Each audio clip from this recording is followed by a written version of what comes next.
सत श्री अकाल जी। The खालस TV देख रहे सारे दर्शकों का बहुत बहुत स्वागत है। पंजाब भारत और दुनिया भर के प्राइम टाइम दे विच मैं हरशरण कौर। भारत के 3 सूबियां उत्तर प्रदेश, दिल्ली ते पंजाब दीआं अदालतां ने अज 3 अहम केसां दे उत्ते फैसले सुनाए ने। पंजाब दी मोहाली जिला अदालत ने बलवंत मुल्तानी कतल मामले दे विच सूबे दे साबका डीजीपी सुमेध सैनी दी जमानत अर्जी रद्द कर दी। उत्तर प्रदेश की इलाहाबाद हाई कोर्ट ने NTCA कारकुन डॉक्टर कफील खान नूं जमानत उत्ते तुरंत रिहा करन दा हुक्म सुना दिता। दिल्ली दे विच पिंजरा तोड़ मुहिम दी लीडर देवांगना कलिता नूं अदालत ने जमानत दे दी। पावन सरੂਪਾਂ ਦੀ छपाई के मामले में कैनेडा के रिपुदमन सिंह मलिक ने श्री अकाल तख्त साहिब नूं स्पष्टीकरण भेज दिता है। सुरेश रैना क्रिकेटर ने जिहड़े भारत के साबका क्रिकेटर इन्हां ने दुखड़ा सुनाया तो कैप्टन साहब ने तुरंत सिट का गठन कर दिता। पूरा मामला दसांगे की है। कोरोना वायरस के संकट के कारण लाए गए लॉकडाउन दे विच भारत की GDP दे विच 23.9% की गिरावट दर्ज की गई है। भारत के साबका राष्ट्रपति प्रणब मुखर्जी का सरकारी सन्मानां दे नाल अंतिम संस्कार कर दिता गया। WHO ने चेतावनी जारी की है कि जिहड़े देश बिना तैयारी तो लॉकडाउन हटा रहे ने वो तबाही नूं बुलावा दे रहे ने। हुण देख लैने आ पंजाब भारत अते दुनिया भर की कोरोना वायरस अपडेट। पूरी दुनिया दे विच मामले कुल पॉजिटिव मामले ने जिहड़े 2,53,18,901 हो गए ने। मौतां की गिनती 8,47,997 हो चुकी है। भारत दे विच पिछले 24 घंटिਆਂ ਦੇ ਵਿੱਚ 69,921 नवे मामले सामने आए ने। 819 लोगों की मौत हो चुकी है। पंजाब की गल कर लीए तो पंजाब दे विच मौतां की गिनती है जिहड़ी वो 1500 के करीब पहुंचण वाली है। कुल पॉजिटिव मामलों की गिनती है जिहड़ी 5400 पार कर चुकी है। एक्टिव केस ने जिहड़े वो 16,000 पार कर गए ने।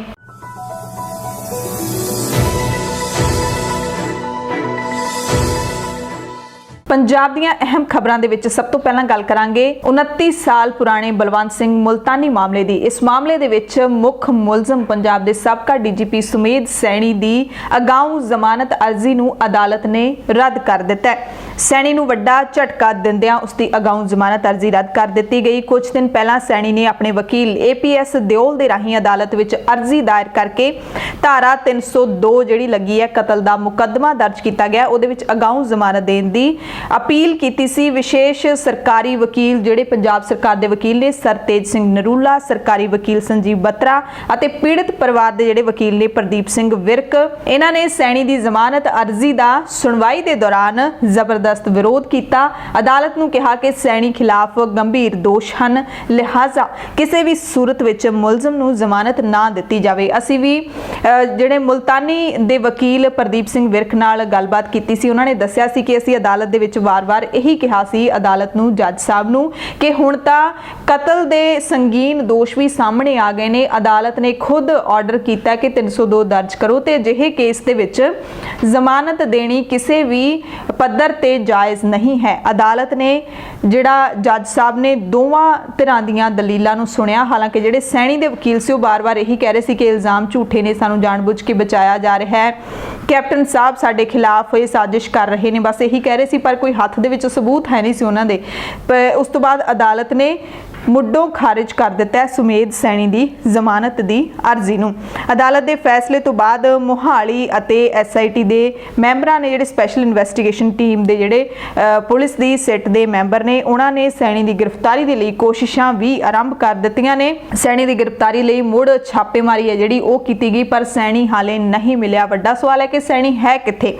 सैनी नूं जदों पिछले एक धारा दे विच जमानत दित्ती सी अदालत ने, उदों खास तौर पर हुक्म किया सी कि सैनी शहर छड्ड के नहीं जाएगा, पर सैनी पिछले दिन ही भी गया जदों पुलिस ने छापेमारी की। ना सैनी चंडीगढ़ के घर चों मिलिया ते ना ही सैनी अपने हिमाचल स्थित फार्म हाउस के विचों मिलिया। हो सकता है सैनी शहर छड्ड के ना गया होवे, इत्थे ही किते लुकिया बैठा होवे, पर पुलिस सब तो पहला मुलजम दे अपने घर दे विच ही छापा मारदी है। हुण देखो कदों तक सैनी की गिरफ्तारी हुंदी है। सो रद्द होने तो बाद, जमानत रद्द होने तो बाद जिहड़ा एक्शन हुंदा वो गिरफ्तारी ही हुंदी है, अरैसट ही हुंदी है। पर सैनी दे कोल हाले भी एक राह हैगा हाई कोर्ट जाण दा। हाई कोर्ट दे विच सुमेध सैनी अदालत दे इस फैसले नूं चैलेंज कर सकदा है ते उस नूं राहत मिल सकदी है जे हाई कोर्ट ਉਸ ਦੀ ਜ਼ਮਾਨਤ ਮਨਜ਼ੂਰ ਕਰ ਲਈ, ਪਰ ਉਦੋਂ ਤੱਕ ਸੈਣੀ ਲੁਕ ਕੇ ਬਚਿਆ ਰਹਿੰਦਾ ਹੈ ਜਾਂ ਫਿਰ ਪੰਜਾਬ ਪੁਲਿਸ ਉਸ ਨੂੰ ਕਾਬੂ ਕਰ ਲੈਂਦੀ ਹੈ, ਇਹ ਦੇਖਣਾ ਕਾਫੀ ਅਹਿਮ ਰਹੇਗਾ। ਹੁਣ ਗੱਲ ਕਰਦੇ ਹਾਂ ਭਾਰਤ ਦੇ ਸਾਬਕਾ ਕ੍ਰਿਕਟਰ ਸੁਰੇਸ਼ ਰੈਣਾ ਦੀ। ਤੁਸੀਂ ਸੋਚ ਰਹੇ ਹੋਵੋਗੇ ਕਿ ਪੰਜਾਬ ਦੀਆਂ ਖਬਰਾਂ ਦੇ ਵਿੱਚ ਅਸੀਂ ਸੁਰੇਸ਼ ਰੈਣਾ ਦੀ ਗੱਲ ਕਿਉਂ ਕਰ ਰਹੇ ਹਾਂ।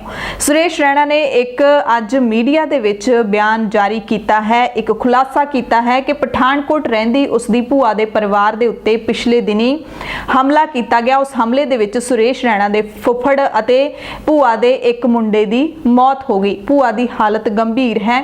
ਸੁਰੇਸ਼ ਰੈਣਾ ਨੇ ਪੰਜਾਬ ਪੁਲਿਸ ਨੂੰ ਪੁੱਛਿਆ ਕਿ ਕੀ ਤੁਸੀਂ ਇਸ ਗੱਲ ਦਾ ਪਤਾ ਲਗਾਓਗੇ ਕਿ ਆਖਿਰਕਾਰ ਮੇਰੇ ਰਿਸ਼ਤੇਦਾਰਾਂ ਦੇ ਨਾਲ ਹੋਇਆ ਕੀ, ਕਿਵੇਂ ਉਹਨਾਂ ਦੇ ਉੱਤੇ ਹਮਲਾ ਕੀਤਾ, ਕਿਹਨੇ ਕੀਤਾ, ਕਿਉਂ ਕੀਤਾ, 2 ਜਣਿਆਂ ਦੀ ਮੌਤ ਹੋ ਗਈ।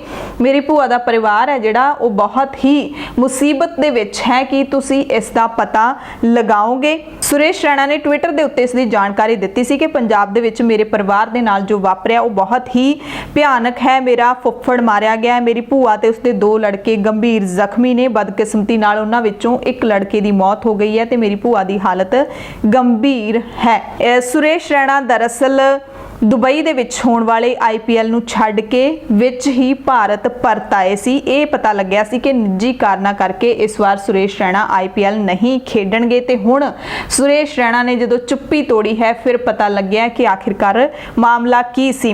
ਦਰਅਸਲ ਰੈਣਾ ਦੇ ਰਿਸ਼ਤੇਦਾਰਾਂ ਤੇ 19 ਤੇ 20 ਅਗਸਤ ਦੀ ਰਾਤ ਨੂੰ ਪਠਾਨਕੋਟ ਜ਼ਿਲ੍ਹੇ ਦੇ ਥਰਿਆਲ ਪਿੰਡ ਵਿੱਚ ਹਮਲਾ ਕੀਤਾ ਗਿਆ ਸੀ।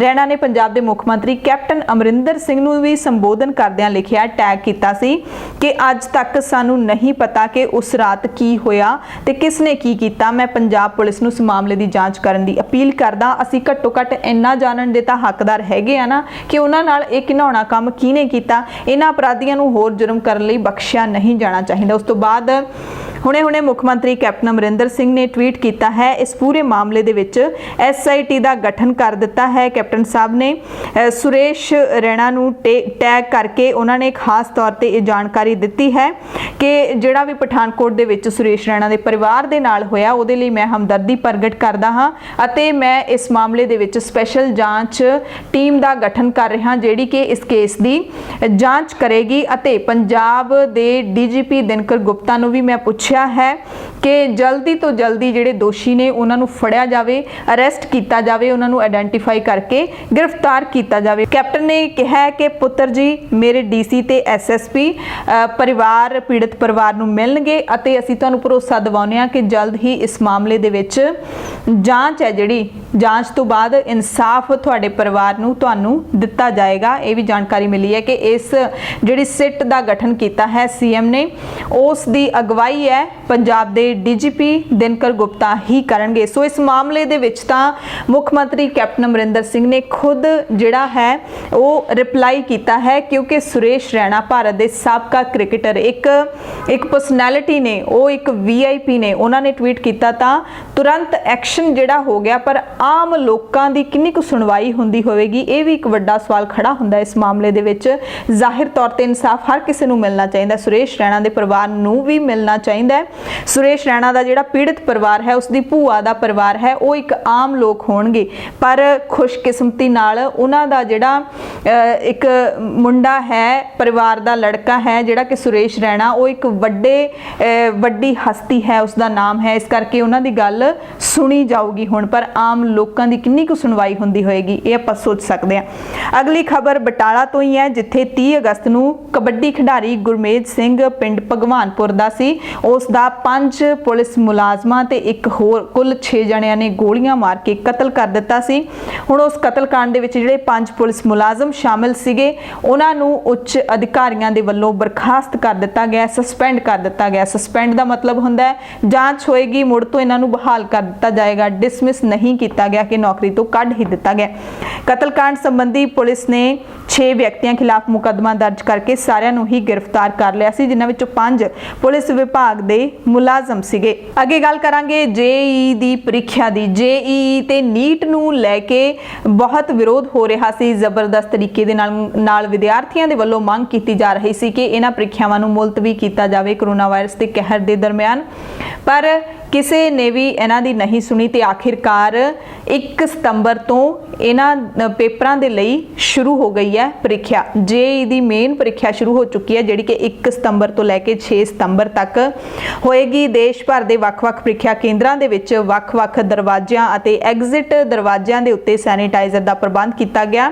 ਪ੍ਰੀਖਿਆਰਥੀਆਂ ਨੂੰ ਲਾਈਨਾਂ ਦੇ ਵਿੱਚ ਖੜਾ ਕਰਕੇ ਸਮਾਜਿਕ ਦੂਰੀ ਦਾ ਧਿਆਨ ਰੱਖਦੇ ਹੋਏ ਮਾਸਕ ਵੀ ਵੰਡੇ ਗਏ। ਕੋਵਿਡ-19 ਦੇ ਕਾਰਨ ਪਹਿਲਾਂ ਜੇਈ ਦੀ ਪ੍ਰੀਖਿਆ ਜਿਹੜੀ 2 ਵਾਰ ਟਾਲ ਦਿੱਤੀ ਗਈ ਸੀ, ਪਰ ਇਸ ਵਾਰ ਇਸ ਨੂੰ ਨਹੀਂ ਟਾਲਿਆ ਗਿਆ। ਇਹ ਜਿਹੜੀ ਪ੍ਰੀਖਿਆ ਹੈ 2 ਸ਼ਿਫਟਾਂ ਦੇ ਵਿੱਚ ਹੋ ਰਹੀ ਹੈ, ਇੱਕ ਸਵੇਰੇ 9 ਵਜੇ ਤੋਂ 12 ਵਜੇ ਤੱਕ, ਦੂਜੀ ਸ਼ਿਫਟ ਦੁਪਹਿਰੇ 3 ਵਜੇ ਤੋਂ ਲੈ ਕੇ ਸ਼ਾਮੀ 6 ਵਜੇ ਤੱਕ। ਕੇਂਦਰੀ ਸਿੱਖਿਆ ਮੰਤਰੀ ਰਮੇਸ਼ ਪੋਖਰਿਆਲ ਨਿਸ਼ੰਕ ਨੇ ਵੱਖ-ਵੱਖ ਸੂਬਿਆਂ ਦੇ ਮੁੱਖ ਮੰਤਰੀਆਂ ਨੂੰ ਪ੍ਰੀਖਿਆ ਦੇ ਦੌਰਾਨ ਵਿਦਿਆਰਥੀਆਂ ਦਾ ਸਹਿਯੋਗ ਦੇਣ ਦੀ ਅਪੀਲ ਕੀਤੀ ਹੈ। ਹਾਲਾਂਕਿ ਜੇਈ ਤੇ ਨੀਟ ਦੀ ਪ੍ਰੀਖਿਆ ਨੂੰ ਲੈ ਕੇ ਜ਼ਬਰਦਸਤ ਵਿਰੋਧ ਹੋ ਰਿਹਾ ਸੀ, ਵਿਦਿਆਰਥੀ ਤਾਂ ਕਰ ਹੀ ਰਹੇ ਸੀ ਇਸ ਨੂੰ ਮੁਲਤਵੀ ਕਰਨ ਦੀ ਮੰਗ ਨਾਲ ਸਿਆਸਤਦਾਨ ਵੀ ਆਪਣਾ ਪੂਰਾ ਸਿਆਸੀ ਲਾਹਾ ਖੱਟ ਰਹੇ ਸੀ। ਬਾਵਜੂਦ ਇਸ ਤੇ ਪ੍ਰੀਖਿਆ ਹੁਣ ਹੋ ਰਹੀ ਹੈ। ਨੀਟ ਦੀ ਵੀ ਹੋਏਗੀ ਜਿਸ ਤਰੀਕੇ ਨਾਲ ਜੇਈ ਦੀ ਹੋ ਰਹੀ ਹੈ। ਨੀਟ ਦੀ ਪ੍ਰੀਖਿਆ 20 ਸਤੰਬਰ ਦੇ ਵਿੱਚ ਹੀ ਹੋਏਗੀ। ਜੇਈ ਦੀ ਪ੍ਰੀਖਿਆ ਹੁੰਦੀ ਹੈ ਜਿਹੜੀ ਉਹ ਇੰਜੀਨੀਅਰਿੰਗ ਦੇ ਵਿਦਿਆਰਥੀਆਂ ਦੇ ਲਈ ਐਂਟਰੈਂਸ ਐਗਜ਼ਾਮ ਹੁੰਦਾ ਹੈ ਤੇ ਨੀਟ ਦੀ ਪ੍ਰੀਖਿਆ ਮੈਡੀਕਲ ਦੇ ਵਿਦਿਆਰਥੀਆਂ ਦੇ ਲਈ ਐਂਟਰੈਂਸ ਐਗਜ਼ਾਮ ਹੁੰਦਾ ਹੈ। ਹੁਣ ਅਹਿਮ ਖਬਰ ਤੁਹਾਡੇ ਨਾਲ ਜੁੜੀ ਹੋਈ ਹੈ ਬੈਂਕਾਂ ਦੀਆਂ ਕਿਸ਼ਤਾਂ ਨੂੰ ਲੈ ਕੇ। ਕੋਵਿਡ-19 ਦੇ ਕਾਲ ਦੇ ਦੌਰਾਨ ਇਹ ਸਹੂਲਤ ਹੈ ਜਿਹੜੀ ਉਹ ਦੇਸ਼ ਵਾਸੀਆਂ ਨੂੰ ਦਿੱਤੀ ਗਈ ਸੀ ਕਿ ਕਿਸੇ ਵੀ ਕਿਸਮ ਦਾ ਤੁਸੀਂ ਕਰਜ਼ਾ ਲਿਆ ਹੋਇਆ ਉਹਦੀਆਂ ਕਿਸ਼ਤਾਂ ਤੁਸੀਂ ਅਦਾ ਕਰ ਰਹੇ ਹੋ, ਉਹਨਾਂ ਦੇ ਵਿੱਚ ਢਿੱਲ ਦਿੱਤੀ ਗਈ ਸੀ ਕਿ ਜਦੋਂ ਕਰੋਨਾ ਵਾਇਰਸ ਦਾ ਦੌਰ ਖਤਮ ਹੋ ਜਾਏਗਾ ਉਸ ਤੋਂ ਬਾਅਦ ਤੁਸੀਂ ਉਹ ਕਿਸ਼ਤਾਂ ਭਰ ਸਕਦੇ ਹੋ। ਤੇ ਹੁਣ ਵੀ ਇਸ ਤੇ ਚਰਚਾ ਹੋ ਰਹੀ ਸੀ ਕਿ ਹਾਲੇ ਕਰੋਨਾ ਵਾਇਰਸ ਦਾ ਜਿਹੜਾ ਦੌਰ ਹੈ ਉਹ ਗਿਆ ਨਹੀਂ ਹੈ, ਹਾਲੇ ਇਹ ਵੱਧ ਰਿਹਾ ਹੈਗਾ, ਪਰ ਬੈਂਕਾਂ ਨੇ ਜਿਹੜੀਆਂ ਉਹ ਲੋਕਾਂ ਤੋਂ ਕਿਸ਼ਤਾਂ ਮੰਗ ਰਹੀਆਂ ਨੇ, ਕਿਸੇ ਵੀ ਕਿਸਮ ਦਾ ਉਹਨਾਂ ਨੇ ਕਰਜ਼ਾ ਲਿਆ ਹੋਵੇ। ਪਰ ਕੇਂਦਰ ਤੇ ਭਾਰਤੀ ਰਿਜ਼ਰਵ ਬੈਂਕ ਨੇ ਸੁਪਰੀਮ ਕੋਰਟ ਨੂੰ 1 ਸਤੰਬਰ ਨੂੰ ਦੱਸਿਆ ਕਿ ਕਰੋਨਾ ਦੇ ਕਾਰਨ ਕਰਜ਼ਿਆਂ ਦੀਆਂ ਕਿਸ਼ਤਾਂ ਦੇ ਭੁਗਤਾਨ ਤੇ ਲੱਗੀ ਰੋਕ ਨੂੰ 2 ਸਾਲਾਂ ਤੱਕ ਵਧਾਇਆ ਜਾ ਸਕਦਾ ਹੈ। ਇੱਕ ਵੱਡੀ ਰਾਹਤ ਹੈ। ਇਸ ਦੌਰਾਨ ਸਰਵਉੱਚ ਅਦਾਲਤ ਨੇ ਕਿਹਾ ਕਿ ਉਹ ਮਹਾਮਾਰੀ ਦੌਰਾਨ ਕਰਜ਼ਿਆਂ ਦੀਆਂ ਕਿਸ਼ਤਾਂ ਉੱਤੇ ਭੁਗਤਾਨ ਉੱਪਰ ਰੋਕ ਦੇ ਸਮੇਂ ਦੌਰਾਨ ਵਿਆਜ ਦਰਾਂ ਮਾਫ ਕਰਨ ਬਾਰੇ ਜਿਹੜੀ ਪਟੀਸ਼ਨ ਪਾਈ ਹੈ ਉਸ ਤੇ ਬੁੱਧਵਾਰ ਨੂੰ ਸੁਣਵਾਈ ਕਰੇਗੀ, ਯਾਨੀ ਕਿ 2 ਸਤੰਬਰ ਨੂੰ ਇਸ ਤੇ ਸੁਣਵਾਈ ਹੋਵੇਗੀ। ਹੁਣ ਕਿਸ਼ਤਾਂ ਦੇ ਭੁਗਤਾਨ ਤੇ ਜਿਹੜੀ ਰੋਕ ਲੱਗੀ ਹੋਈ ਹੈ ਉਸ ਨੂੰ 2 ਸਾਲ ਤੱਕ ਐਕਸਟੈਂਡ ਕੀਤਾ ਜਾ ਸਕਦਾ ਹੈ। ਪਰ ਇਹ ਵੀ ਵੱਡਾ ਸਵਾਲ ਹੈ ਕਿ 2 ਸਾਲ ਤੱਕ ਕਿਤੇ ਇਹ ਤਾਂ ਨਹੀਂ ਹੋਵੇਗਾ ਕਿ ਬੈਂਕ ਜਿਵੇਂ ਹੁਣ ਕਹਿ ਰਹੇ ਸੀ 6 ਮਹੀਨੇ ਦੀ ਰੋਕ ਲੱਗੀ ਸੀ, 6 ਮਹੀਨੇ ਬਾਅਦ ਹੁਣ ਕਹਿ ਰਹੇ ਸੀ ਕਿ 6 ਮਹੀਨੇ ਦੀਆਂ ਇਕੱਠੀਆਂ ਕਿਸ਼ਤਾਂ ਦਿਓ। ਜਿਹੜਾ ਵਿਅਕਤੀ 1 ਮਹੀਨੇ ਦੀ ਕਿਸ਼ਤ ਨਹੀਂ ਦੇ ਸਕਦਾ ਸੀ ਉਹ 6 ਮਹੀਨੇ ਦੀਆਂ ਕਿਵੇਂ ਦੇਵੇਗਾ? ਇਹ ਵੀ ਸਪਸ਼ਟ ਹੋਣਾ ਚਾਹੀਦਾ ਹੈ ਕਿ 2 ਸਾਲ ਬਾਅਦ ਕਿਤੇ ਬੈਂਕ ਕਹਿਣ ਕਿ 2 ਸਾਲ ਦੀਆਂ ਇਕੱਠੀਆਂ ਦਿਓ। ਇਹ ਐਕਸਟੈਂਡ ਇਸ ਤਰੀਕੇ ਨਾਲ ਹੋਣਾ ਚਾਹੀਦਾ ਕਿ ਜੇ ਬੰਦੇ ਨੇ 4 ਸਾਲ ਦੇ ਵਿੱਚ ਆਪਦਾ ਲੋਨ ਖਤਮ ਕਰਨਾ ਸੀ ਤਾਂ ਉਹਦੇ ਵਿੱਚ 2 ਸਾਲ ਦੀ ਛੋਟ ਮਿਲ ਗਈ, ਤਾਂ ਉਸ ਤੋਂ ਬਾਅਦ ਅੱਗੇ ਉਹਦਾ 4 ਸਾਲ ਵਧਾਇਆ ਜਾਣਾ ਚਾਹੀਦਾ। ਕਿਸ਼ਤ ਉਹਦੀ ਮਹੀਨਾਵਾਰੀ ਜਾਵੇ, ਇਹ ਨਾ ਹੋਵੇ ਕਿ ਬੈਂਕਾਂ ਕਹਿ ਦੇਣ ਕਿ 2 ਸਾਲ ਦੀ ਹੁਣ ਤੁਸੀਂ ਇਕੱਠੀ ਭਰੋ। ਸੋ ਇਹ ਗੜਬੜ ਹੋ ਜਾਏਗੀ। ਦੇਖਦੇ ਹਾਂ ਕਿ ਸੁਣਵਾਈ ਦੇ ਵਿੱਚ ਕੀ ਹੁੰਦਾ ਹੈ। ਹੁਣ ਗੱਲ ਕਰਦੇ ਹਾਂ ਉਸ ਖਬਰ ਦੀ ਜਿਹੜੀ ਕਿ ਕੈਨੇਡਾ ਦੇ ਸਰੀ ਦੇ ਨਾਲ ਜੁੜੀ ਹੋਈ ਹੈ। ਸਰੀ ਦੇ ਵਿੱਚ ਸ੍ਰੀ ਗੁਰੂ ਗ੍ਰੰਥ ਸਾਹਿਬ ਜੀ ਦੇ ਪਾਵਨ ਸਰੂਪਾਂ ਦੀ ਛਪਾਈ ਹੈ ਜਿਹੜੀ ਉਹ ਕੀਤੀ ਜਾ ਰਹੀ ਸੀ ਸਤਨਾਮ ਪ੍ਰਚਾਰ ਟਰਸਟ ਦੇ ਵੱਲੋਂ, ਜਿਸ ਦੇ ਡਾਇਰੈਕਟਰ ਰਿਪੁਦਮਨ ਸਿੰਘ ਮਲਿਕ ਹੈਗੇ ਨੇ, ਕਾਫੀ ਨਾਮੀ ਵਿਅਕਤੀ ਨੇ। ਰਿਪੁਦਮਨ ਸਿੰਘ ਮਲਿਕ ਦੇ ਵੱਲੋਂ ਤੇ ਜਿਹੜਾ ਬਲਵੰਤ ਸਿੰਘ ਪੰਧੇਰ ਦੇ ਵੱਲੋਂ ਇਹ ਜਿਹੜੀ ਛਪਾਈ ਹੈ ਉਹ ਕੀਤੀ ਜਾ ਰਹੀ ਸੀ। ਸ਼੍ਰੀ ਅਕਾਲ ਤਖਤ ਸਾਹਿਬ ਨੇ 24 ਅਗਸਤ ਨੂੰ ਆਦੇਸ਼ ਜਾਰੀ ਕੀਤਾ ਸੀ ਕਿ ਸਾਰੇ ਸਰੂਪ ਨੇ ਜਿਹੜੇ ਉਹ ਗੁਰਦੁਆਰਾ ਸਾਹਿਬ ਪਹੁੰਚਾ ਦਿੱਤੇ ਜਾਣ ਤੇ 1 ਮਹੀਨੇ ਦੇ ਅੰਦਰ ਅੰਦਰ ਸਪਸ਼ਟੀਕਰਨ ਦਿੱਤਾ ਜਾਵੇ। ਸਰੂਪ ਗੁਰਦੁਆਰਾ ਸਾਹਿਬ ਪਹੁੰਚਾ ਦਿੱਤੇ ਗਏ ਨੇ ਤੇ ਹੁਣ ਰਿਪੁਦਮਨ ਸਿੰਘ ਮਲਿਕ ਨੇ ਅਤੇ ਪੰਧੇਰ ਨੇ ਆਪਣਾ ਸਪਸ਼ਟੀਕਰਨ ਹੈ ਜਿਹੜਾ ਉਹ ਵੀ ਭੇਜ ਦਿੱਤਾ ਹੈ ਸ਼੍ਰੀ ਅਕਾਲ ਤਖਤ ਸਾਹਿਬ ਨੂੰ। ਇਸ ਦੇ ਵਿੱਚ ਉਹਨਾਂ ਨੇ ਸਾਰੀ ਜਾਣਕਾਰੀ ਦਿੱਤੀ ਹੈ ਕਿ ਅਸੀਂ ਜਿਹੜਾ ਜਦੋਂ ਹੀ ਆਦੇਸ਼ ਸਾਨੂੰ ਮਿਲਿਆ, ਅਸੀਂ ਕਿਉਂਕਿ ਸ਼੍ਰੀ ਅਕਾਲ ਤਖਤ ਸਾਹਿਬ ਦੇ ਹਰ ਹੁਕਮ ਨੂੰ ਸਤਿਕਾਰ ਨਾਲ ਮੰਨਦੇ ਰਹਾਂਗੇ। ਅਸੀਂ ਕੁੱਲ 61 ਸਰੂਪ ਛਾਪੇ ਸੀ, ਜਿਨ੍ਹਾਂ ਦੇ ਵਿੱਚੋਂ 52 ਸਰੂਪ ਅਸੀਂ ਗੁਰੂ ਨਾਨਕ ਸਿੱਖ ਗੁਰਦੁਆਰਾ ਪਹੁੰਚਾ ਦਿੱਤੇ ਨੇ। ਬਾਕੀ ਦੇ 9 ਸਰੂਪ ਸੰਗਤ ਨੂੰ ਦਿੱਤੇ ਗਏ ਸੀ ਤੇ ਉਹ ਅਸੀਂ ਹੁਣ ਕਲੈਕਟ ਕਰਕੇ ਪਹੁੰਚਾ ਦੇਾਂਗੇ। ਇਹ ਵੀ ਉਹਨਾਂ ਨੇ ਦਾਅਵਾ ਕੀਤਾ ਕਿ 2008 ਦੇ ਵਿੱਚ ਸਾਨੂੰ ਸ਼੍ਰੋਮਣੀ ਗੁਰਦੁਆਰਾ ਪ੍ਰਬੰਧਕ ਕਮੇਟੀ ਤੋਂ ਸਰੂਪ ਛਾਪਣ ਦੀ ਮਨਜ਼ੂਰੀ ਮਿਲੀ ਸੀ, ਪਰ ਸ਼੍ਰੋਮਣੀ ਅਕਾਲੀ ਦਲ ਦੇ ਪ੍ਰਧਾਨ ਸੁਖਬੀਰ ਸਿੰਘ ਬਾਦਲ ਨੇ ਉਸ ਮਨਜ਼ੂਰੀ ਨੂੰ ਰੱਦ ਕਰ ਦਿੱਤਾ ਸੀ। ਪਰ ਅਸੀਂ ਪਹਿਲਾਂ ਜਿਹੜੀ ਸਾਨੂੰ ਮਨਜ਼ੂਰੀ ਮਿਲੀ ਸੀ ਉਸ ਦੇ ਤਹਿਤ ਹੀ ਅਸੀਂ ਸਰੂਪ ਛਾਪਣੇ ਸ਼ੁਰੂ ਕਰ ਦਿੱਤੇ ਸੀ। ਤੇ ਇਹ ਵੀ ਉਹਨਾਂ ਨੇ ਕਿਹਾ ਹੈ, ਸ਼੍ਰੀ ਅਕਾਲ ਤਖਤ ਸਾਹਿਬ ਨੂੰ ਜਾਣਕਾਰੀ ਦਿੱਤੀ ਹੈ ਕਿ ਸਾਨੂੰ ਸਰੂਪ ਲਿਜਾਨੇ ਆ, ਜਦੋਂ ਅਸੀਂ ਭਾਰਤ ਤੋਂ ਲੈ ਕੇ ਜਾਂਦੇ ਆ, ਪੰਜਾਬ ਤੋਂ ਲੈ ਕੇ ਜਾਂਦੇ ਆ, ਤਾਂ ਸਰੂਪ ਨੂੰ ਸ਼ਿਪ ਕਰਨ ਤੇ ਯਾਨੀ ਕਿ ਇੱਥੋਂ ਉਧਰਲੇ ਮੁਲਕ ਚ ਲਿਜਾਣ ਤੇ ਬਹੁਤ ਜ਼ਿਆਦਾ ਖਰਚਾ ਹੁੰਦਾ ਹੈ ਅਤੇ ਬੇਅਦਬੀ ਹੈ ਜਿਹੜੀ ਉਹ ਵੱਖਰੀ ਹੁੰਦੀ ਹੈ। ਇਸ ਕਰਕੇ ਅਸੀਂ ਚਾਹੁੰਦੇ ਹਾਂ ਕਿ ਪੂਰੇ ਨਾਰਥ ਅਮਰੀਕਾ ਦੇ ਵਿੱਚ ਸੰਗਤ ਨੂੰ ਸਰੂਪ ਮੁਹੱਈਆ ਕਰਾਉਣ ਦੇ ਲਈ ਅਸੀਂ ਉੱਥੇ ਹੀ ਛਪਾਈ ਕਰੀਏ। ਇਹ ਮੇਰੀ ਦਿਲੀ ਇੱਛਾ ਹੈ। ਇਹ ਰਿਪੁਦਮਨ ਸਿੰਘ ਮਲਿਕ ਨੇ ਲਿਖਿਆ ਹੈ ਸਪਸ਼ਟੀਕਰਨ ਦੇ ਵਿੱਚ। ਤੇ ਨਾਲ ਹੀ ਸ਼੍ਰੀ ਅਕਾਲ ਤਖਤ ਸਾਹਿਬ ਨੂੰ ਅਪੀਲ ਵੀ ਉਹਨਾਂ ਨੇ ਕੀਤੀ ਹੈ ਕਿ SGPC ਹੈ ਹੈ ਜਿਹੜੀ ਉਹ ਭਵਿੱਖ ਦੇ ਵਿੱਚ ਬਾਹਰਲੇ ਸਿਆਸਤਦਾਨਾਂ ਦੇ ਪ੍ਰਭਾਵ ਤੋਂ ਬਿਨਾਂ ਆਪਣੇ ਫੈਸਲੇ ਲਵੇ। ਹੁਣ ਸਿਆਸਤਦਾਨ ਕਿਸ ਨੂੰ ਕਿਹਾ ਗਿਆ, ਕਿਹੜੀ ਪਾਰਟੀ ਨੂੰ ਕਿਹਾ ਗਿਆ, ਉਹ ਸਾਰੇ ਤੁਸੀਂ ਭਲੀ ਭਾਂਤ ਜਾਣਦੇ ਹੋ। ਪੰਜਾਬ ਦੇ ਮੁੱਖ ਮੰਤਰੀ ਕੈਪਟਨ ਅਮਰਿੰਦਰ ਸਿੰਘ ਹੁਣ ਆਪਣੇ ਇੱਕ ਦਿੱਤੇ ਹੋਏ ਬਿਆਨ ਤੇ ਘਿਰ ਗਏ ਨੇ। ਦਰਅਸਲ ਕੋਰੋਨਾ ਵਾਇਰਸ ਦੀ ਮਹਾਮਾਰੀ ਦੌਰਾਨ ਕੈਪਟਨ ਸਾਹਿਬ ਨੇ ਸਕੂਲ ਫੀਸਾਂ ਦੇ ਉੱਠ ਰਹੇ ਮੁੱਦੇ ਤੇ ਬਿਆਨ ਦਿੱਤਾ ਸੀ ਕਿ ਸਰਕਾਰੀ ਸਕੂਲਾਂ ਵਿੱਚ ਪੜ੍ਹ ਰਹੇ ਵਿਦਿਆਰਥੀਆਂ ਤੋਂ ਕਿਸੇ ਕਿਸਮ ਦੀ ਫੀਸ ਵਸੂਲੀ ਨਹੀਂ ਜਾਵੇਗੀ, ਪਰ ਸਿੱਖਿਆ ਵਿਭਾਗ ਦੇ ਵੱਲੋਂ 11ਵੀਂ ਤੇ 12ਵੀਂ ਜਮਾਤ ਦੇ ਵਿਦਿਆਰਥੀਆਂ ਕੋਲੋਂ ਵੱਖ-ਵੱਖ ਫੀਸਾਂ ਮੰਗੇ ਜਾਣ ਸੰਬੰਧੀ ਨੋਟੀਫਿਕੇਸ਼ਨ ਜਾਰੀ ਕਰ ਦਿੱਤਾ ਗਿਆ।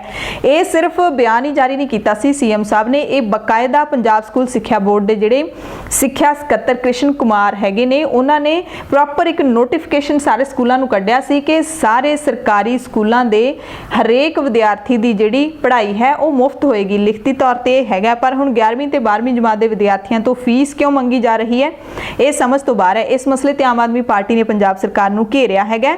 ਆਮ ਆਦਮੀ ਪਾਰਟੀ ਨੇ ਪੰਜਾਬ ਦੇ ਮੁੱਖ ਮੰਤਰੀ ਜਾਂ ਫਿਰ ਸਿੱਖਿਆ ਵਿਭਾਗ ਦੇ ਵੱਲੋਂ ਜੋ ਵਿਦਿਆਰਥੀਆਂ ਦੇ ਨਾਲ ਇਹ ਵਾਅਦਾ ਕੀਤਾ ਸੀ ਉਹਨੂੰ ਧੋਖਾ ਕਰਾਰ ਦਿੱਤਾ ਹੈ। ਇਹ ਵੀ ਕਿਹਾ ਹੈ ਕਿ ਮੁੱਖ ਮੰਤਰੀ ਦੇ ਝੂਠ ਦੀ ਪੋਲ ਖੋਲ ਦਿੱਤੀ ਹੈ ਇਸ ਕਾਰਵਾਈ ਨੇ। ਹੁਣ ਗੱਲ ਕਰਾਂਗੇ ਪੰਜਾਬ ਦੇ ਵਿੱਚ ਕੋਰੋਨਾ ਵਾਇਰਸ ਦੇ ਟੈਸਟ ਨੂੰ ਲੈ ਕੇ ਜਿਹੜਾ ਖੌਫ ਬਣਿਆ ਹੋਇਆ, ਮਨੁੱਖੀ ਅੰਗਾਂ ਦੀ ਤਸਕਰੀ ਦਾ ਖੌਫ ਬਣਿਆ ਹੋਇਆ, ਸਰਕਾਰੀ ਹਸਪਤਾਲਾਂ ਤੇ ਕਿਉਂ ਨਹੀਂ ਲੋਕਾਂ ਨੂੰ ਯਕੀਨ ਰਿਹਾ, ਇਹ ਵੀ ਇੱਕ ਵੱਡਾ ਸਵਾਲ ਤੇ ਵੱਡੀ ਸਮੱਸਿਆ ਬਣਦਾ ਜਾ ਰਿਹਾ ਹੈ। ਲਹਿਰਾ ਗਾਗਾ ਦੇ ਨੇੜਲੇ ਪਿੰਡ ਭੁਟਾਲ ਕਲਾਂ ਦੇ ਵਿੱਚ ਕੋਰੋਨਾ ਵਾਇਰਸ ਦੇ ਟੈਸਟ ਲਈ ਸੈਂਪਲ ਲੈਣ ਗਈ ਸੀ ਸਿਹਤ ਵਿਭਾਗ ਦੀ ਟੀਮ। ਉਸ ਦਾ ਪਿੰਡ ਦੇ ਲੋਕਾਂ ਨੇ ਪੰਚਾਇਤ ਅਤੇ ਕਿਸਾਨ ਲੀਡਰਾਂ ਦੀ ਅਗਵਾਈ ਦੇ ਵਿੱਚ ਘਿਰਾਓ ਕੀਤਾ।